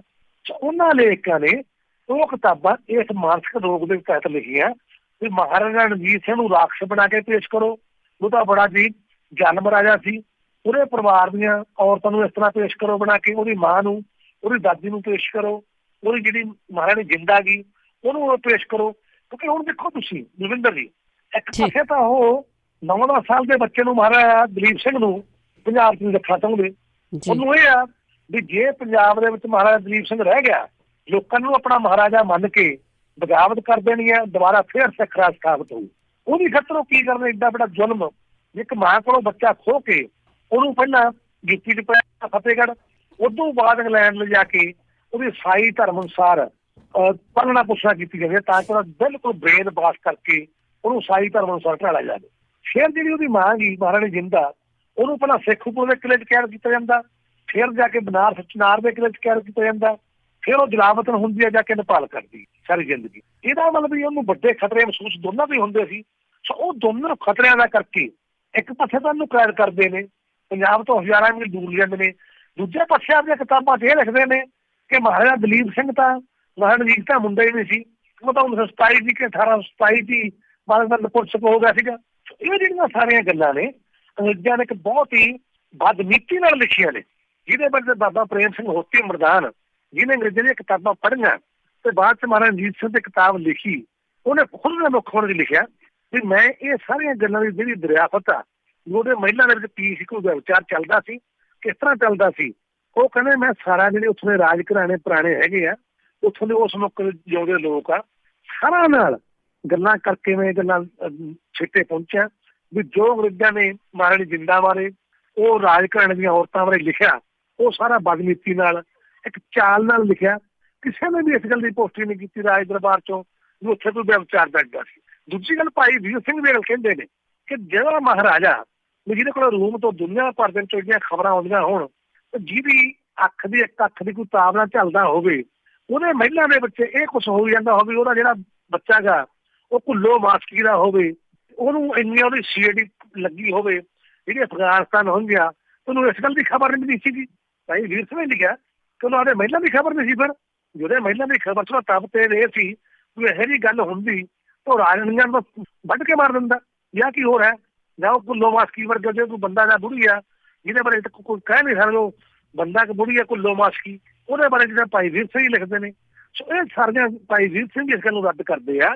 ਇਹ ਗੱਲਾਂ ਜਿਹੜੀਆਂ ਸਿੱਧਾ ਸਾਰੀਆਂ ਮਨਕਰਤ ਅੰਗਰੇਜ਼ਾਂ ਨੇ ਲਿਖੀਆਂ ਤਾਂ ਕਿ ਜਿਹੜਾ ਮਹਾਰਾਜਾ ਰਣਜੀਤ ਸਿੰਘ ਦਾ ਇਮੇਜ ਬਣਿਆ ਸ਼ੇਰੇ ਪੰਜਾਬ ਦਾ, ਮਹਾਰਾਣੀ ਜਿੰਦਾਂ ਦਾ ਜਿਹੜਾ ਇਮੇਜ ਲੋਕ ਦੁਖੀ ਸੀ ਵੀ ਸਾਡੀ ਮਹਾਰਾਣੀ ਜਲਾਵਤਨ ਕਰਤੀ, ਅੰਗਰੇਜ਼ਾਂ ਦੀ ਇੱਕ ਚਾਲ ਸੀ ਵੀ ਅਸੀਂ ਉਹਨਾਂ ਦਾ ਕਰੈਕਟਰ ਅਸੈਸੀਨੇਸ਼ਨ ਕਰਕੇ ਉਹਦੀ ਕਿਰਦਾਰ ਕੁਸ਼ੀ ਕਰਕੇ, ਜਿਹਦੇ ਕਰਕੇ ਲੋਕਾਂ ਦੇ ਵਿੱਚ ਉਹਨਾਂ ਪ੍ਰਤੀ ਨਫ਼ਰਤ ਫੈਲਾਈ ਜਾਵੇ ਵੀ ਲਓ ਜੀ ਅੰਗਰੇਜ਼ਾਂ ਨੇ ਤਾਂ ਠੀਕ ਹੀ ਕੀਤਾ, ਅੰਗਰੇਜ਼ਾਂ ਨੇ ਤਾਂ ਵਧੀਆ ਕੀਤਾ, ਇਹ ਲੋਕਾਂ ਦਾ ਇਹੋ ਜਿਹੇ ਕਿਰਦਾਰ ਦੇ ਮਾਲਕ ਸੀ। ਸੋ ਇਹ ਗੱਲਾਂ ਉੱਥੇ ਆ। ਸੋ ਹੁਣ ਗੱਲ ਆ ਗਈ ਬਲਦੇਵ ਸਿੰਘ ਦੀ। ਜੀ ਜੀ ਬਿਲਕੁਲ ਰਾਜਵਿੰਦਰ ਜੀ, ਜਿਸ ਤਰ੍ਹਾਂ ਤੁਸੀਂ ਦੱਸਿਆ ਇਹ ਤਾਂ ਲਿਖ ਗਏ, ਗੋਰੇ ਲਿਖ ਗਏ ਸਾਰਾ ਕੁਛ, ਤੇ ਫਿਰ ਇਸ ਬਲਦੇਵ ਸਿੰਘ ਨੇ ਕੀ ਕੀਤਾ ਜੇ ਇਹਨੂੰ ਉੱਥੋਂ ਹੀ ਪੜ੍ਹ ਕੇ ਲਿਖਿਆ? ਇਹ ਬਿਮਾਰ ਬੰਦਾ ਇਹ ਉਹ ਕੁਛ ਹੀ ਲਿਖ ਗਿਆ।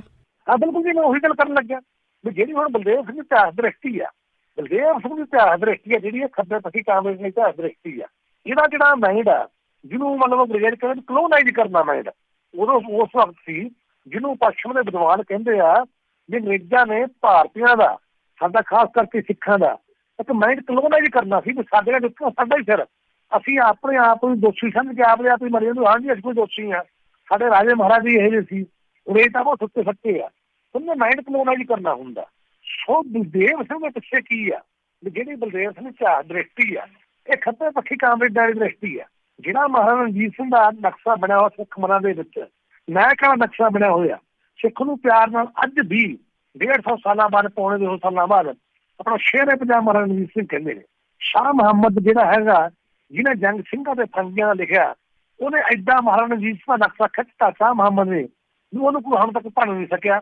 ਜਿਹਦੇ ਵਿੱਚ ਲੋਕਾਂ ਅੱਜ ਹੋਵੇ ਸਰਕਾਰ ਤਾਂ ਮੁੱਲ ਪਾਵੇ, ਜਿਹੜੀਆਂ ਖਾਲਸੇ ਨੇ ਤੇਗਾਂ ਮਾਰੀਆਂ ਨੇ, ਬਾਰ ਮਹਾਰਾਜਾ ਰਣਜੀਤ ਸਿੰਘ ਦਾ ਸਿਫਤ ਕਰਦਾ ਵੀ ਜਿਹੜਾ ਮਹਾਰਾਜਾ ਰਣਜੀਤ ਸਿੰਘ ਏਡਾ ਵਧੀਆ ਰਾਜ ਨੂੰ ਦਿੱਤਾ, ਉਹਦੇ ਲਿਖਦਾ ਸ਼ਾਹ ਮੁਹੰਮਦ ਦਾ ਵਿੱਚ ਪੰਜਾਬ ਦੇ ਸੀ ਕਦੇ ਨਹੀਂ ਸੀ ਤੀਸਰੀ ਜਾਤ ਆਈ, ਹਿੰਦੂ ਮੁਸਲਮਾਨ ਦੋਵੇਂ ਬੜੇ ਖੁਸ਼ ਰਹਿੰਦੇ ਨੇ। ਜਿਹਨੂੰ ਉਹਨੇ ਕਿਹਾ ਗਿਆ, ਉਹ ਸ਼ਾਹ ਮੁਹੰਮਦ ਨੇ ਬਾਰ ਕਿਹਾ, ਸ਼ਾਹ ਮੁਹੰਮਦ ਨੇ ਇੱਡੀ ਉਹਦੇ ਰਾਜ ਦੀ ਸਿਫਤ ਕੀਤੀ, ਏਡਾ ਵਧੀਆ ਰਾਜ 40 ਸਾਲ ਦੇ ਵਿੱਚ ਪੈਦਾ ਕੀਤਾ ਮਹਾਰਾਜਾ ਰਣਜੀਤ ਸਿੰਘ ਨੇ ਵੀ ਕਦੇ ਵੀ ਉਹਦਾ ਕੋਈ ਮੁਕਾਬਲਾ ਨਹੀਂ ਕਰ ਸਕਦੇ। ਹੁਣ ਜਿਹੜਾ ਕਾਮਰੇਡ ਮਾਈਂਡ ਆ ਇਹਦੇ ਅੰਦਰ ਪੰਜਾਬੀ ਮਾਦਾ ਉੱਭਰਦਾ, ਇਹ ਸਿੱਖਾਂ ਦੀ ਜਿਹੜੀ ਆ ਕੋਈ ਵੀ ਵਧੀਆ ਸਿਫਤ ਆ ਜਿਹੜੀ ਜਾਂ ਕਿਸੇ ਗੱਲ ਦਾ ਸਿਹਰਾ ਸਿੱਖਾਂ ਦੇ ਸਿਰ ਵਾਹੀਦਾ ਹੋਵੇ, ਇਹ ਬਰਾਤ ਨਹੀਂ ਕਰ ਸਕਦੇ। ਜਿਹੜਾ ਕਾਮਰੇਡ ਮਾਈਂਡ ਆ ਉਹਦੇ ਅੰਦਰ ਪੰਜਾਬੀ ਮਾਦਾ ਉੱਭਰਨ ਲੱਗ ਜੂ ਵੀ ਯਾਰ ਜਿਹੜੀ ਆਹ ਗੱਲ ਦਾ ਸਿਹਰਾ ਗਾ ਸਿੱਖਾਂ ਦੇ ਸਿਰ ਕਿਉਂ ਜਾਂਦਾ। ਮਿਸਾਲ ਦੇ ਤੌਰ ਤੇ ਮੈਂ ਤੁਹਾਨੂੰ ਲੇਟੈਸਟ ਗੱਲ ਦੱਸਣ ਲੱਗਿਆ, ਹੁਣ ਖਾਲਸਾ ਏਡ ਵਾਲੇ ਰਣਜੀਤ ਸਿੰਘ ਵਾਲੇ, ਉਹਨਾਂ ਨੇ ਦੁਨੀਆਂ ਦੇ ਭਾਰਤ ਦੇ ਵਿੱਚ ਇੱਕ ਸਿੱਖਾਂ ਦੀ ਵੱਖਰੀ ਪਛਾਣ ਸਥਾਪਿਤ ਕਰਤੀ ਵੀ ਰੈੱਡ ਕਰਾਸ ਦੇ ਮੁਕਾਬਲੇ, ਸਰਕਾਰੀ ਏਜੰਸੀਆਂ ਦੇ ਮੁਕਾਬਲੇ ਖਾਲਸਾ ਏਡ ਨੇ, ਚਾਹੇ ਉਹ ਰੋਹਿੰਗਿਆ ਮੁਸਲਮਾਨਾਂ ਦਾ ਮਾਮਲਾ ਹੋਵੇ, ਚਾਹੇ ਕੇਰਲ ਦੇ ਹੜ੍ਹ ਪੀੜਤਾਂ ਦਾ ਮਾਮਲਾ ਹੋਵੇ, ਚਾਹੇ ਸੀਰੀਆ 'ਚ ਹੋਵੇ, ਉਹਨਾਂ ਨੇ ਜਿੱਥੇ ਵੀ ਜਾ ਕੇ ਲੰਗਰ ਲਾਉਂਦੇ ਨੇ ਗੁਰੂ ਦੇ, ਦੁਨੀਆ ਭਰ ਦੇ ਵਿੱਚ ਬੱਲੇ ਹੋਈ ਹੁੰਦੀ। ਪਰ ਤੁਸੀਂ ਨੋਟ ਕਰੋ ਸੋਸ਼ਲ ਮੀਡੀਆ ਤੇ ਕਾਮਰੇਡਾਂ ਦੀ ਐਡੀ ਢਿੱਡ ਪੀੜ ਹੋ ਰਹੀ ਆ, ਕਾਮਰੇਡਾਂ ਨੇ, ਜਿਹਨੀ ਕਿ ਮੈਂ ਕਹਿੰਦਾ ਪੰਜਾਬੀ ਮਾਦਾ ਏਡਾ ਉੱਭਰਦਾ, ਉਹ ਖਾਲਸਾ ਏਡ ਨੂੰ ਇਹ ਕਹਿ ਕੇ ਰਿਸ਼ਤਾ ਰਹੇ ਨੇ ਵੀ ਤਾਂ ਜੀ ਏਜੰਸੀਆਂ ਦੇ ਬੰਦੇ ਨੇ, ਏਜੰਸੀਆਂ ਨੂੰ ਬਾਹਰਲੀਆਂ ਸਾਮਰਾਜੀ ਏਜੰਸੀਆਂ ਪੈਸੇ ਦਿੰਦੀਆਂ ਨੇ, ਉਹ ਤੋਂ ਪੈਸੇ ਲੈ ਕੇ 4 ਕੜਾਹੇ ਚੌਲਾਂ ਦੇ ਕੱਢ ਕੇ ਇਹ ਖਬਰਾਂ ਲਵਾ ਕੇ ਆਪਣੀ ਜਾਇਦਾਦ ਕਰਵਾਉਣਾ ਚਾਹੁੰਦੇ ਨੇ। ਇਹਨਾਂ ਨੂੰ ਪੁੱਛਣਾ ਹੋਵੇ ਵੀ ਤੁਸੀਂ 4 ਕੜਾਹੇ ਚੌਲਾਂ ਦੇ ਕੱਢ ਲਓ, 4 ਕੜਾਹੇ ਨੂੰ ਚੌਲਾਂ ਦੇ ਕੱਢ ਲੈਂਦੇ ਨੇ ਤਾਂ ਹੋਊਗਾ। ਜਿਹੜੀ ਕਿ ਇਹਨਾਂ ਦੇ ਮਨ 'ਚ ਜਿਹੜੀ ਸਿੱਖਾਂ ਦੀ ਗੱਲ ਹੈਗੀ ਆ, ਸਿੱਖਾਂ ਦੇ ਪ੍ਰਤੀ ਕੋਈ ਇਤਿਹਾਸ ਦੀ ਕੋਈ ਵੱਡੀ ਗੱਲ ਆ, ਉਹਦਾ ਫੇਰਾ ਨਾ ਵੱਧ ਜੇ ਇਹਦੇ ਮਨ 'ਚ ਉਹਦੇ ਪੰਜਾਬੀ ਮਤਾਂ ਦਾ ਉੱਭਰ ਲੱਗ ਜਾਂਦਾ। ਸੋ ਬਲਦੇਵ ਦੇ ਮਨ 'ਚ ਵੀ ਉਹ ਪੰਜਾਬੀ ਮਤਾਂ ਉੱਭਰਦਾ ਸੀ ਲੰਬੇ ਸਮੇਂ ਤੋਂ ਵੀ ਮੈਂ ਕਿਸੇ ਨਾ ਕਿਸੇ ਢੰਗ ਨਾਲ ਮਹਾਰਾਜਾ ਰਣਜੀਤ ਸਿੰਘ ਕਰੈਕਟਰ ਅਸੈਸੀਨੇਸ਼ਨ ਕਰਕੇ ਇਸ ਨਾਂ ਥੱਲੇ ਮੈਂ ਤਾਂ ਇਹਨੂੰ ਕਿਤਾਬਾਂ ਪੜ੍ਹ ਕੇ ਖੋਜ ਕਰਕੇ ਲਿਖਿਆ ਉਹਦਾ ਅਸਲ ਚਿਹਰਾ ਨੰਗਾ ਕਰਨਾ। ਜੋ ਬਲਦੇਵ ਦੇ ਅੰਦਰ ਵੀ ਉਹੀ ਕਾਮਰੇਡ ਮਾਈਂਡ ਜਿਹੜਾ ਸੀਗਾ ਚੱਲਦਾ ਸੀ, ਉਹਦੇ ਆਧਾਰ ਤੇ ਜੋ ਉਹਨੇ ਅੰਗਰੇਜ਼ਾਂ ਨੇ ਲਿਖੀਆਂ ਲਿਖਤਾਂ ਉਹ ਅੰਗਰੇਜ਼ਾਂ ਦੀ ਕੋਟ ਕਰਤਾ। ਅੰਗਰੇਜ਼ ਆਹ ਕਹਿੰਦੇ ਸੀ, ਅੰਗਰੇਜ਼ ਆਹ ਕਹਿੰਦੇ ਸੀ। ਇਹ ਤੋਂ ਇਲਾਵਾ ਬਲਦੇਵ ਇੱਕ ਹੋਰ ਵੀ ਸ਼ਰਾਰਤ ਕਰਦਾ। ਇਹ ਨਾਵਲ ਦੇ ਵਿੱਚ ਉਹਨੇ ਇੱਕ ਪ੍ਰੋਫੈਸਰ ਕੌਸਕੀ ਨਾਂ ਦਾ ਕਲਪਿਤ ਪਾਤਰ ਬਣਾਇਆ ਵੀ ਜਿੱਥੇ ਬਲਦੇਵ ਇਹ ਚਲਾਕੀ ਕਰਦਾ ਵੀ ਮੈਂ ਮਹਾਰਾਜਾ ਰਣਜੀਤ ਸਿੰਘ ਬਾਰੇ ਜਿਹੜੀ ਗਲਤ ਗੱਲ ਆ ਉਹ ਸਿੱਧੇ ਢੰਗ ਨਾਲ ਨਹੀਂ ਕਹਿਣੀ, ਤਾਂ ਉੱਥੇ ਫਿਰ ਕੀ ਕਰਦਾ ਜੋ ਸਾਰੀਆਂ ਗੱਲਾਂ ਜਿਹੜੀਆਂ ਮਹਾਰਾਜੇ ਦੇ ਖਿਲਾਫ ਉਹਦੇ ਪਰਿਵਾਰ ਬਾਰੇ ਉਹ ਪ੍ਰੋਫੈਸਰ ਕੌਸਕੀ ਤੋਂ ਕਹਾ ਦਿੰਦਾ। ਸੋ ਪ੍ਰੋਫੈਸਰ ਕੌਸਕੀ ਦਾ ਜਿਹੜਾ ਨਾਂ ਗਾ ਉਹ ਤੋਂ ਹੀ ਪਤਾ ਲੱਗਦਾ ਇਹਨੂੰ ਸ਼ਰਾਰਤਪੂਰਨ ਸਾਰਾ ਕੁਛ ਹੁੰਦਾ। ਇੱਕ ਸ਼ਰਾਰਤ ਢੰਗ ਨਾਲ ਉਹਦਾ ਨਾਂ ਤੋਂ ਹੀ ਪਤਾ ਲੱਗਦਾ ਵੀ ਸ਼ਰਾਰਤਨ ਢੰਗ ਨਾਲ ਬਲਦੇਵ ਪਾਤਰ ਦੀ ਸਿਰਜਣਾ ਕਰ ਰਿਹਾ। ਸੋ ਬਲਦੇਵ ਜਿਹੜੀ ਗੱਲ ਕਰਦਾ ਉਹ ਪ੍ਰੋਫੈਸਰ ਕੌਸਕੀ ਰਾਹੀਂ ਕਹਾਉਂਦਾ। ਉਹਦੇ ਮਨ ਦੇ ਵਿੱਚ ਵੀ ਜਿਹੜਾ ਬਲਦੇਵ ਦੇ ਸਾਰਾ ਹੈਗਾ ਬਸਿਆ ਹੋਇਆ ਉਹੀ ਖੱਬੇ ਪੱਖੀ ਕਾਮੜੇ ਦਾ ਉਹਦੇ ਤੇ ਪ੍ਰਭਾਵ ਚੜਿਆ ਹੋਇਆ। ਉਹਨੂੰ ਇਹ ਸੀ ਵੀ ਮੈਂ ਇਸ ਢੰਗ ਨਾਲ ਮਹਾਰਾਜਾ ਰਣਜੀਤ ਸਿੰਘ ਦਾ ਕਰੈਕਟਰ ਅਸੈਸੀਨੇਸ਼ਨ ਕਰਕੇ ਉਹਦਾ ਜਿਵੇਂ ਪਹਿਲਾਂ ਕਹਿੰਦਾ ਵੀ ਮੇਰਾ ਤਾਂ ਮਸਲਾ ਅਸਲ ਚਿਹਰਾ ਨੰਗਾ ਕਰਨਾ, ਵੀ ਅਸਲ ਚਿਹਰਾ ਮੈਂ ਨੰਗਾ ਕਰਨਾ। ਸੋ ਇਸ ਤਰ੍ਹਾਂ ਇਹ ਦੇ ਵਿੱਚ ਇੱਕ ਪਿੱਛੇ ਮਾਈਂਡ ਦੇ ਕੰਮ ਕਰਦੀ ਹੈ ਕੰਮ ਵੀ ਸਿੱਖਾਂ ਨੂੰ ਜਿੱਥੇ ਵੀ ਕਿਤੇ ਕੋਈ ਸਿੱਖਾਂ ਦੇ ਇਤਿਹਾਸ ਨਾਲ ਗੱਲ ਆ ਉਹਨੂੰ ਛੇੜਛਾੜ ਕਰ ਦਿਓ। ਜਿਵੇਂ ਕਿ ਪਹਿਲਾਂ ਆਪਾਂ ਪਿਛਲੇ ਸਾਲ ਵੀ ਗੱਲ ਕੀਤੀ ਸੁਰਜੀਤ ਗੱਗਾ ਵੀ ਜਦੋਂ ਉਹ ਬਾਬੇ ਨਾਨਕ ਬਾਰੇ ਕਵਿਤਾ ਲਿਖਦਾ ਉਹ ਜੇਲ੍ਹ ਚਲਾ ਜਾਂਦਾ, ਸਾਰੇ ਕਾਮੜ ਉਹ ਵੀ ਪੁੱਛਦਾ ਜਾਂਦਾ ਉਹਦੀ ਪ੍ਰਗਟਾਵੇ ਦੀ ਆਜ਼ਾਦੀ ਆ, ਪ੍ਰਗਟਾਵੇ ਦੀ ਆਜ਼ਾਦੀ ਆ, ਇਹ ਤਾਂ ਲਿਖਣ ਦਾ ਹੱਕ ਆ, ਤੁਸੀਂ ਨੋਟ ਕਰ ਲਓ। ਸੋ ਸਾਡੇ ਕਈ ਵੀਰ ਕਹਿੰਦੇ ਯਾਰ ਤੁਸੀਂ ਕਾਮੜ ਨੂੰ ਬੜਾ ਨਿਸ਼ਾਨਾ ਬਣਾ ਰਹੇ ਹੋ। ਉਹ ਅਸੀਂ ਕਹਿੰਦੇ ਅਸੀਂ ਭਾਵੇਂ ਕੰਮ ਹੈ ਵੀ ਕਿਉਂ ਕਾਮੜ ਚ ਹੋਇਆ, ਜਦੋਂ ਦੇ ਕਰਤੂਤਾਂ ਅਸੀਂ ਦੇਖਦੇ ਹਾਂ ਪੈਰ ਪੈਰ ਤੇ ਹੋਰ ਤਾਂ ਸਰਕਾਰ ਨਾਲ ਮਿਲ ਕੇ ਚੱਲਦੇ ਨੇ। ਜਿੱਥੇ ਕੋਈ ਸਿੱਖਾਂ ਦਾ ਮਾਮਲਾ ਉੱਥੇ ਸਰਕਾਰ ਦੇ ਨਾਲ ਸਾਰਾ ਇਹ ਜੜ੍ਹਾਂ ਵੱਢੀ ਜਾਂਦੇ ਨੇ। ਸੋ ਇਹਨਾਂ ਲੋਕਾਂ ਦਾ ਜਿਹੜਾ ਬਲਦੇਵ ਆ, ਬਲਦੇਵ ਦੀ ਧਿਆਨ ਦ੍ਰਿਸ਼ਟੀ ਵੀ ਉਹੀ ਖੱਬੇ ਪੱਖੀ ਦ੍ਰਿਸ਼ਟੀ ਆ।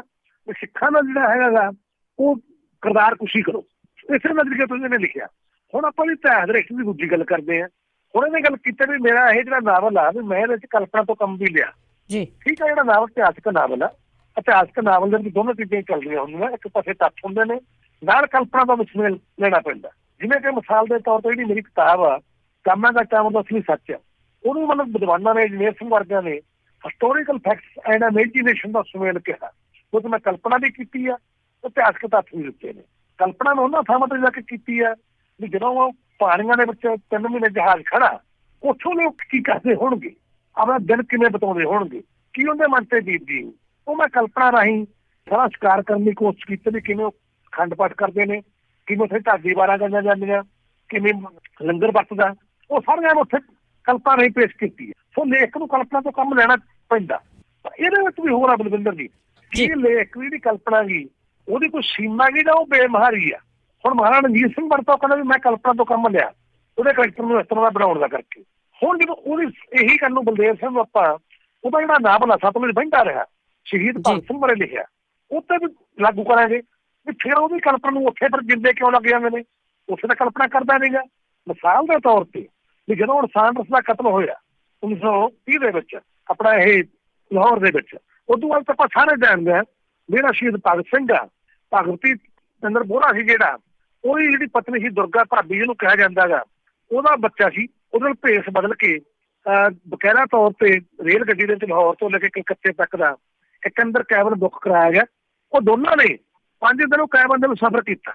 ਨੋਟ ਕਰੋ ਤੁਸੀਂ ਗੱਲ, 5 ਦਿਨ ਲਾਹੌਰ ਤੋਂ ਲੈ ਕੇ ਕਲਕੱਤੇ ਤੱਕ ਦੋਨਾਂ ਦੁਰਗਾ ਭਾਬੀ ਤੇ ਭਗਤ ਸਿੰਘ ਨੇ ਕੈਬਨ ਦੇ ਵਿੱਚ ਸਫ਼ਰ ਕੀਤਾ। ਤੇ ਫਿਰ ਬਲਦੇਵ ਸਿੰਘ ਦੀ ਕਲਪਨਾ ਉੱਥੇ ਕਿਉਂ ਨਹੀਂ ਕਲਪਨਾ ਕਰਦੇ ਵੀ ਉੱਥੇ ਕੈਬਨ ਚ 5 ਦਿਨ ਕੀ ਹੋਇਆ ਆਊ। ਕਲਪਨਾ ਦੂਜਿਆਂ ਬਾਰੇ ਕਲਪਨਾ ਕਰਦਾ ਥਾ ਰਣਜੀਤ ਸਿੰਘ ਬਾਰੇ, ਤੇ ਫਿਰ ਭਗਤ ਸਿੰਘ ਬਾਰੇ ਕਲਪਨਾ ਕਿਉਂ ਨਹੀਂ ਕਰਦਾ। ਫਿਰ ਦੁਰਗਾ ਭਾਬੀ ਤੇ ਭਗਤ ਸਿੰਘ ਦਰਮਿਆਨ 5 ਦਿਨ ਚ ਕੀ ਹੋਇਆ ਆਊ, ਉੱਥੇ ਕਲਪਨਾ ਨੂੰ ਕਿਉਂ ਜਿੰਦੇ ਲੱਗ ਜਾਂਦੇ ਕੈਬਨ ਨੂੰ। ਕਲਪਨਾ ਤਾਂ ਉੱਥੇ ਵੀ ਕਰਨੀ ਚਾਹੀਦੀ ਹੈ ਨਾ, ਉੱਥੇ ਵੀ ਕਲਪਨਾ ਸਟੋਰੀ ਬਣਾਉਣੀ ਚਾਹੀਦੀ ਹੈ ਵੀ ਦੋਨੋਂ ਦਿਨ ਕੀ ਗੱਲਾਂ ਬਾਤਾਂ ਹੋਈਆਂ ਹੋਣਗੀਆਂ, ਕਿਵੇਂ ਸਮਾਂ ਪਾਸ ਕੀਤਾ ਉਹਨਾਂ ਨੇ। ਉੱਥੇ ਕਿਉਂ ਨਹੀਂ ਕਲਪਨਾ ਬਲਦੇਵ ਸਿੰਘ ਦੀ ਡਾਰੀ ਲਾਉਂਦੀ। ਇੱਥੋਂ ਪਤਾ ਲੱਗਦਾ ਨਾ ਇਹਨਾਂ ਦੇ ਮਨ ਚ ਰਣਜੀਤ ਸਿੰਘ ਬਾਰੇ ਨਾ ਹੋਰਾਂ ਨੱਕਾ ਬੱਤਾ ਕਲਪਨਾ ਡਾਰੀ ਲਾਉਂਦੀ ਆ। ਤੇ ਜਦੋਂ ਆਪਦੇ ਨਾਇਕ ਨੇ ਜਿਹਨੂੰ ਨੇ ਉਹਨੂੰ 24 ਕੈਰਟ ਬਣਾ ਕੇ ਪੇਸ਼ ਕਰਨਾ, ਤੇ ਲਓ ਜੀ ਉਹ ਤਾਂ ਸਾਰੇ ਬੜੇ ਸੁੱਧ ਨੇ, ਬੜੇ ਕਰੈਕਟਰ ਉੱਥੇ ਆਏ ਸੀ। ਕਲਪਨਾ, ਹਾਂਜੀ ਹਾਂਜੀ, ਸਾਰਾ ਕੁਝ ਹੋ ਕਲਪਨਾ ਇਹਨਾਂ ਨੇ ਸਿਰਫ ਸਿੱਖ ਇਤਿਹਾਸ ਨਾਲ ਲਿਖੀ, ਕਲਪਨਾ ਜੀ, ਹਾਂਜੀ, ਸਿੱਖ ਇਤਿਹਾਸ ਲਈ ਕਲਪਨਾ ਰੱਖੀ ਹੋਈ ਆ। ਪਰ ਜੇ ਹੁਣ ਜਿਹੜੇ ਕੌਤਕੀ ਦੀ ਤੁਸੀਂ ਗੱਲ ਕਰਦੇ ਆ, ਕੱਲ ਨੂੰ ਕੋਈ ਉੱਠ ਕੇ ਕੌਤਕੀ ਤੋਂ ਪੁੱਛ ਕੇ ਬਲਦੇਵ ਸਿੰਘ ਦੀਆਂ ਕੋਈ ਹੋਰ ਗੱਲਾਂ ਬਾਤਾਂ ਘਰ ਦੀਆਂ ਪਰਿਵਾਰ ਦੀਆਂ ਲਿਖਦਾ, ਕਿਉਂਕਿ ਕੌਤਕੀ ਨੇ ਤਾਂ ਕੌਤਕੀ ਰਚਾਉਣਾ ਆ ਨਾ, ਤੇ ਫਿਰ ਕੀ ਆਊਗੀ? ਇਹ ਤੁਹਾਡੀ ਗੱਲ ਬਿਲਕੁਲ ਠੀਕ ਹੈ ਬਲਵਿੰਦਰ ਜੀ। ਕੋਈ ਬੰਦਾ ਕੌਤਕੀ ਨੂੰ ਉਦਾਹਰਨ ਬਣਾ ਕੇ, ਜਦੋਂ ਉਹਨਾਂ ਨੇ ਪਾਤਰ ਸਿਰਜ ਤੱਕ ਕੌਤਕੀ ਵੀ ਜਿਹੜੀ ਕੋਈ ਮਾੜੀ ਗੱਲ ਰਣਜੀਤ ਸਿੰਘ ਬਾਰੇ ਕਹਾਉਣੀ ਆ, ਉਹ ਕੌਤਕੀ ਦੇ ਮੂੰਹੋਂ ਕਹਾ ਦੋ, ਤਾਂ ਕੋਈ ਵੀ ਲੇਖ ਕੌਤਕੀ ਦੇ ਰਾਹੀਂ ਬਲਦੇਵ ਸਿੰਘ ਬਾਰੇ ਵੀ ਕਹਾ ਸਕਦਾ। ਬਲਦੇਵ ਸਿੰਘ ਦਾ ਪਰਿਵਾਰ, ਬਲਦੇਵ ਸਿੰਘ ਦੀ ਮਾਂ, ਬਲਦੇਵ ਸਿੰਘ ਸਾਰਾ ਪਰਿਵਾਰ ਆ ਸੀ, ਉਹ ਕੌਤਕੀ ਦਾ ਅੱਡ ਕਿਵੇਂ ਨੂੰ ਰੱਦ ਕਰ ਲੂ ਬਲਦੇਵ? ਬਿਲਕੁਲ ਜੀ, ਤਾਂ ਬਹੁਤ ਰੱਦ ਕਰੇ ਨਾ ਵੀ ਹਾਂ ਨਹੀਂ ਕੌਤਕੀ, ਜਾਂ ਤਾਂ ਮੇਰਾ ਕੌਤਕੀ ਕਲਪਨਾ ਪਾਤਰ ਹੈ, ਜਾਂ ਫਿਰ ਉੱਥੇ ਵੀ ਬਲਦੇਵ ਕਹੇ ਵੀ ਹਾਂ ਉਹਨੂੰ ਬਰਦਾਸ਼ਤ ਕਰੇ ਜਿਹੜਾ ਕੌਤਕੀ ਦੇ ਨਾਂ ਤੇ ਲਿਖਿਆ ਜਾਊ ਕੱਲ ਨੂੰ। ਇਹ ਤਾਂ ਬਹੁਤ ਸਿੱਖਾਂ ਨੂੰ ਅੱਖਾਂ ਖੋਲ ਕੇ ਚੱਲਣ ਵਾਲੀ ਗੱਲ ਆ ਕਿ ਸਾਡੇ ਇਤਿਹਾਸ ਨੂੰ ਕਿਸ ਤਰ੍ਹਾਂ ਬਦਲਿਆ ਜਾ ਰਿਹਾ ਆ। ਜਿਹੜੇ ਲੋਕ ਇਹਨਾਂ ਨੂੰ ਸਨਮਾਨ ਕਰਦੇ ਆ, ਠੀਕ ਆ, ਲੇਖਕ ਨੂੰ ਸਨਮਾਨ ਕਰੋ, ਜਿਹਨੇ ਕੋਈ ਚੰਗਾ ਕੰਮ ਕੀਤਾ ਉਹਨੂੰ ਸਨਮਾਨ ਕਰਨਾ ਚਾਹੀਦਾ ਆ, ਪਰ ਸਨਮਾਨ ਕਿਸੇ ਚੰਗੇ ਕੰਮ ਲਈ ਕਰਨਾ ਚਾਹੀਦਾ ਆ, ਨਾ ਕਿ ਤੁਸੀਂ ਇਤਿਹਾਸ ਹੀ ਵਿਗਾੜ ਦੇਵੋ। ਬਿਲਕੁਲ ਬਿਲਕੁਲ, ਹਾਂਜੀ ਹਾਂ।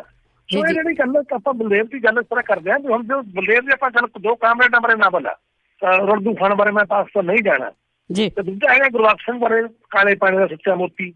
ਹੁਣ ਉਹਦੇ ਵਿੱਚ ਕਾਮਰੇਡਾਂ ਨੂੰ 24 ਕੈਰਟ ਸਭ ਕਾਮ ਬਣਾ ਕੇ ਪੇਸ਼ ਕਰਦੇ, ਬੜੇ ਮਹਾਨ ਯੋਧੇ ਨੇ ਬਹੁਤ ਲੋਕਾਂ ਨੇ।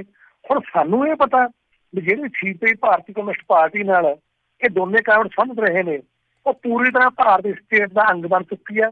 ਇੱਥੇ ਪੰਜਾਬ ਤੋਂ ਮੈਂ ਪੁਲਿਸ ਦੀ ਟੌਟਗਿਰੀ ਕੀਤੀ ਆ, ਹਜ਼ਾਰਾਂ ਸਿੱਖ ਸ਼ਹੀਦਾਂ ਦੇ ਖੂਨ ਦੇ ਹੱਥ ਰੰਗੇ ਹੋਏ ਨੇ, ਪੁਲਿਸ ਤੋਂ ਪੈਸੇ ਲਏ ਨੇ ਲੀਡਰਾਂ ਨੇ, ਕੋਠੀਆਂ ਨਵੇਂ ਜ਼ਮਾਨੇ ਵਾਲਾ ਜਗਜੀਤ ਸਿੰਘ ਨੰਦ, ਜਤਿੰਦਰ ਪੰਨੂ, ਸਾਰੇ ਉਹਦੇ ਪੇਜ ਰਹੇ ਨੇ ਭਾਰਤੀ ਸਟੇਟ ਦੇ, ਕਰੋੜਾਂ ਰੁਪਏ ਲੈਂਦੇ ਆ, ਤੇ ਉਹ ਬਣਾ ਕੇ ਪੇਸ਼ ਕਾਮਰੇਡ ਨੂੰ ਬਣਾ ਕੇ ਪੇਸ਼ ਕਰਨਾ 24 ਕੈਰਟ ਸੁੱਧ। ਲਓ ਜੀ, ਤਾਂ ਯੋਧੇ ਨਹੀਂ ਸੀਗੇ ਉੱਥੇ ਵੀ, ਤਾਂ ਫਿਰ ਉਹਨੂੰ ਉਹ ਦੂਜਾ ਪੱਖ ਵੀ ਤਾਂ ਨੰਗਾ ਕਰਨਾ ਹੁੰਦਾ। ਜੇ ਬਲਦੇਵ ਨਿਰਪੱਖ ਆ ਤਾਂ ਬਲਦੇਵ ਨੂੰ ਤਾਂ ਹੀ ਨੰਗਾ ਕਰਨਾ ਵੀ ਟੌਟ ਕੇ ਪੁਲਿਸ ਦੇ ਬਣ ਗਏ। ਥਾਣਿਆਂ ਦੇ ਵਿੱਚ ਲੋਕਾਂ ਨੂੰ ਕੋਹ ਕੇ ਮਾਰਿਆ ਜਾਣਾ ਸੀ, ਇਹ ਹਥਿਆਰ ਲਈ ਫਿਰਦੇ ਸੀ ਖੁਦ ਪੁਲਿਸ ਦੇ ਨਾਲ, ਸਾਰਾ ਕੁਛ ਉਹਨੇ ਕਾਇਦ ਆਪਣੇ ਪੇਸ਼ ਕੀਤੇ ਨੇ, ਸਾਰੇ ਮੁੰਡੇ ਭਰਤੀ ਕਰਕੇ ਖੇਤਾਂ 'ਚ ਖਲਤ ਨੂੰ ਮਾਰਨ ਦੀ ਖਾਤਰ ਮੁੰਡਿਆਂ ਨੂੰ, ਉਹ ਵੀ ਤਾਂ ਪੇਸ਼ ਕਰੇ ਬਲਦੇਵ। ਉੱਥੇ ਬਲਦੇਵ ਦੀ ਫਿਰ ਨਿਰਪੱਖਤਾ ਕਿੱਥੇ ਚੱਲੇਗੀ? ਇਹ ਤੋਂ ਪਤਾ ਲੱਗਦਾ ਕਿ ਜਿਹੜੀ ਬਲਦੇਵ ਦੀ ਧਾਰ ਦ੍ਰਿਸ਼ਟੀ ਆ, ਬਲਦੇਵ ਦਾ ਜਿਹੜਾ ਦ੍ਰਿਸ਼ਟੀਕੋਣ ਆ, ਉਹ ਬਹੁਤ ਡਿਫੈਕਟਿਵ ਆ ਸਿੱਖਾਂ ਦੇ ਮਾਮਲੇ 'ਚ ਖਾਸ ਕਰਕੇ। ਸੋ ਇਹਦਾ ਨੋਟਸ ਲੈਣਾ ਪੈਂਦਾ ਸਾਨੂੰ। ਇਸ ਗੱਲ ਦਾ ਮੈਂ ਬਿਲਕੁਲ ਖਿਲਾਫ ਹਾਂ ਵੀ ਕੋਈ ਸਾਨੂੰ ਕਾਨੂੰਨੀ ਕਾਰਵਾਈ ਨਹੀਂ ਕਰਨੀ ਚਾਹੀਦੀ ਇਹਦੇ ਖਿਲਾਫ। ਉਹ ਕਾਨੂੰਨੀ ਕਾਰਵਾਈ ਨਾਲ ਸਾਡਾ ਪੱਖ ਬੜਾ ਕਮਜ਼ੋਰ ਹੁੰਦਾ ਵੀ ਸਾਡੇ ਕੋਲ ਬਹੁਤ ਕੁ ਬੰਦੇ ਹੈ ਨਹੀਂ ਜਵਾਬ ਦੇਣ ਵਾਲੇ। ਸਾਨੂੰ ਇੰਟੈਲੈਕਚੁਅਲੀ ਪੱਧਰ 'ਤੇ ਜਵਾਬ ਦੇਣਾ ਪੈਂਦਾ ਇਹਨਾਂ ਗੱਲਾਂ ਤੱਥਾਂ ਦੇ ਆਧਾਰ ਤੇ, ਵੱਧ ਤੋਂ ਵੱਧ ਲਿਖ ਕੇ ਸਾਹਮਣੇ ਲਿਆਉਣਾ ਚਾਹੀਦਾ। ਜਿਹੜਾ ਸਾਡਾ ਮਹਾਰਾਜਾ ਰਣਜੀਤ ਸਿੰਘ ਨਾਇਕ ਹੈ, ਇੱਕੋ ਸਾਡੇ ਕੋਲ ਸਿੱਖਾਂ ਕੋਲ ਨਾਇਕ ਆ ਜੀ, ਜਿਹਨੂੰ ਬਹੁਤ ਸਾਰੇ ਨਿਰਪੱਖ ਬੰਦੇ ਪੰਜਾਬੀਆਂ ਦੇ ਨਾਇਕ ਵੀ ਮੰਨਦੇ ਨੇ। ਜਿਹੜੇ ਸਿਆਣੇ ਬੰਦੇ ਆ ਉਹ ਪੰਜਾਬੀਆਂ ਦੇ ਨਾਇਕ ਵੀ ਮੰਨਦੇ ਨੇ। ਉਹਨੇ ਪੰਜਾਬ ਦੇ ਇੱਕ ਭੂਗੋਲਿਕ ਇਲਾਕਾ ਕਾਇਮ ਕਰਕੇ ਪੰਜਾਬ ਦੀ ਇੱਕ ਠੁੱਕ ਬਣਾਈ ਆ, ਪੰਜਾਬ ਨੂੰ ਗੁਲਾਮੀ ਤੋਂ ਬਚਾਇਆ। ਜਿਹੜਾ ਨਿਰਪੱਖ ਸਿਆਣੇ ਬੰਦੇ ਆ, ਪਰ ਅਸੀਂ ਕਹਿੰਦੇ ਸਿੱਖਾਂ ਸਾਡੇ ਕੋਲ ਮਹਾਰਾਜਾ ਰਣਜੀਤ ਸਿੰਘ ਇੱਕ ਨਾਇਕ ਇਤਿਹਾਸ ਦਾ, ਜਿਹਦਾ ਅਸੀਂ ਮਾਣ ਕਰ ਸਕਦੇ। ਕੋਈ 40 ਸਾਲਾਂ ਰਾਜ ਆ ਜਿਹੜਾ, ਉਹਦੇ ਵਿੱਚ ਸਿੱਖ ਕੌਮ ਨੇ ਸੰਘਰਸ਼ ਹੋਈ ਆ, ਇਹਨੂੰ ਸੁੱਖ ਦਾ ਸਾਹ ਮਿਲਿਆ। ਸਾਡਾ ਸਾਰਾ ਕੁਝ ਜਿਹੜਾ ਹੈਗਾ ਕੌਮ ਦੇ ਤੌਰ ਤੇ ਜਿਹੜੇ ਨਕਸ਼ ਤਰਾਸ਼ੇ ਗਏ ਨੇ, ਅਸੀਂ ਅੱਜ ਦੇ ਪਹੁੰਚੇ ਇੱਥੇ ਤੱਕ, ਉਹ ਮਹਾਰਾਜਾ ਰਣਜੀਤ ਸਿੰਘ ਦੀ ਬਦੌਲਤ ਆ। ਕਿਉਂਕਿ ਜੇ ਰਣਜੀਤ ਸਿੰਘ ਦਾ ਰਾਜ ਨਾ ਆਉਂਦਾ, ਤੁਸੀਂ ਬਲਵਿੰਦਰ ਜੀ ਕਲਪਨਾ ਕਰੋ ਸਿੱਖਾਂ ਦਾ ਹੱਥਰ ਕੀ ਹੁੰਦਾ। ਏਡੇ ਮਤਲਬ ਜ਼ਾਲਮ ਸੀ ਲੋਕ ਵੀ ਜਿਵੇਂ ਅੱਜ ਸਿੱਖ ਦੀ ਗੱਲ ਥੇ ਆ ਗੱਡੀਆਂ ਪਿੰਡਾਂ 'ਚ ਲਈ ਫਿਰਦੇ ਨੇ ਵਿਚਾਰੇ, ਦਰ ਬਦਰ ਹੋਏ, ਖਾਨਾ ਬਦੋਸ਼ ਹੋਏ ਫਿਰਦੇ ਨੇ, ਸਿੱਖ ਖਾਨਾ ਬਦੋਸ਼ ਹੋਏ ਤੁਰੇ ਫਿਰਦੇ ਸੀ। ਕਿਤੇ ਵੀ ਸੰਯੁਕਤ ਸਿੱਖ ਕੌਮ ਦਾ ਵਜੂਦ ਨਹੀਂ ਸੀ ਬਚਿਆ। ਜੇ ਸਿੱਖ ਕੌਮ ਦਾ ਸੰਯੁਕਤ ਵਜੂਦ ਬਚਿਆ, ਇਹਦਾ ਧਰਮ ਤੇ ਸੱਭਿਆਚਾਰ ਦੀ ਕੋਈ ਠੁੱਕ ਬੱਝੀ, ਧਾਰਮਿਕ ਸਥਾਨ ਸਥਾਪਿਤ ਹੋਏ, ਇਹਦਾ ਇਤਿਹਾਸ ਲਿਖਿਆ ਗਿਆ, ਸਾਰਾ ਕੁਛ ਲਿਖਿਆ ਗਿਆ, ਉਹ ਮਹਾਰਾਜਾ ਰਣਜੀਤ ਸਿੰਘ 40 ਸਾਲਾਂ ਰਾਜ ਦੌਰਾਨ ਲਿਖਿਆ, ਜਦੋਂ ਸਾਨੂੰ ਸੁੱਖ ਤੇ ਸ਼ਾਂਤੀ ਦਾ ਸਮਾਂ ਨਸੀਬ ਹੋਇਆ। ਸਾਡੇ ਕੋਲ ਇੱਕੋ ਨਾਇਕ ਆ। ਸਾਡੇ ਹੁਣ ਜਿਹੜੇ ਲੇਖ ਆ, ਬੁੱਧੀਜੀਵੀ ਆ, ਸਿੱਖ ਬੁੱਧੀਜੀਵੀ ਬੈਠੇ ਆ, ਉਹਦਾ ਫਰਜ਼ ਬਣਦਾ ਵੀ ਅਸੀਂ ਜੋ ਰਣਜੀਤ ਸਿੰਘ ਨੂੰ ਬਚਾਉਣ ਦੀ ਲੋੜ ਪੈ ਗਈ, ਉੱਥੇ ਵੱਧ ਤੋਂ ਵੱਧ ਹਰ ਪੱਖ ਤੇ ਲਿਖੀਏ, ਲਿਖਣ ਦਾ ਜਵਾਬ ਲਿਖਤ ਰਾਹੀਂ ਦੇਈਏ, ਨਾ ਕਿ ਗਾਲਾਂ ਕੱਢ ਕੇ। ਗਾਲਾਂ ਕੱਢਣਾ ਕੋਈ ਫਾਇਦਾ ਨਹੀਂ ਹੁੰਦਾ ਜੀ ਜੀ ਜੀ। ਗਾਲਾਂ ਕੱਢਣਾ ਚਾਹੀਦਾ, ਅਸੀਂ ਕੱਢਦਾ ਚਾਰ ਉਹ ਕੱਢਦੇ ਨੇ ਗਾਲਾਂ ਸੋਸ਼ਲ ਮੀਡੀਆ ਤੇ ਜੀ ਜੀ ਜੀ। ਸਾਡੇ ਕੋਲ ਜੇ ਵੱਡਾ ਸੱਚ ਆ, ਉਹ ਵੱਡੇ ਸੱਚ ਨੂੰ ਪੇਸ਼ ਕਰਨ ਦਾ ਸਾਡੇ ਕੋਲ ਢੰਗ ਵਿੱਚ ਲਿਖ ਕੇ ਲਾਉਣਾ ਚਾਹੀਦਾ। ਅਸੀਂ ਇਹਨਾਂ ਲੋਕਾਂ ਨੇ ਜਿਹੜਾ ਲਿਖਤਾ, ਉਹਦਾ ਮੂੰਹ ਤੋੜ ਜਵਾਬ ਦਲੀਲਾਂ ਦੇ ਆਧਾਰ ਤੇ ਦੇਈਏ ਵੀ ਆ ਦੇਖੋ ਆ ਦਲੀਲਾਂ ਪਈਆਂ। ਬਿਲਕੁਲ, ਸਾਡੇ ਕੋਲ ਬਹੁਤ ਸਾਰੀਆਂ ਜੀ ਰਾਜਵਿੰਦਰ ਜੀ, ਸਾਡੇ ਕੋਲ ਬਾਹਰਲੇ ਦੇਸ਼ਾਂ ਦੇ ਵਿੱਚ ਬਹੁਤ ਸਾਰੀਆਂ ਸਾਹਿਤਕ ਸੰਸਥਾਵਾਂ ਬਣੀਆਂ ਹੋਈਆਂ ਆ, ਬਹੁਤ ਜ਼ਿਆਦਾ ਬਣੀਆਂ ਹੋਈਆਂ, ਇੱਕ ਨਹੀਂ। ਉਹਨਾਂ ਨੂੰ ਸਾਰਿਆਂ ਨੂੰ ਅੱਗੇ ਆਉਣਾ ਚਾਹੀਦਾ ਹੈ ਕਿ ਨਹੀਂ ਤੇ ਸਾਰੇ ਹੀ ਬਦਨਾਮ ਹੁੰਦੇ ਆ ਕਲਮਾਂ ਵਾਲੇ ਇਸ ਦੇ ਨਾਲ ਕੀ ਤੁਸੀਂ ਮਨ ਦੇ ਵਿੱਚ ਜੋ ਠੀਕ ਹੈ ਨਾ, ਬਿਲਕੁਲ ਜੀ ਤੁਹਾਡੇ ਖਿਆਲ ਵਿੱਚ ਆਉਂਦਾ ਹੈ, ਜੋ ਵੀ ਊਟ ਪਟਾਂਗ ਆਇਆ ਉਹ ਨਹੀਂ ਹੋ ਸਕਦਾ। ਇਤਿਹਾਸ ਲਿਖਣਾ ਆ ਜਿਹੜਾ, ਉਹ ਤੇ ਤੱਥਾਂ ਦੇ ਆਧਾਰ ਤੇ ਲਿਖਿਆ ਜਾ ਸਕਦਾ ਆ।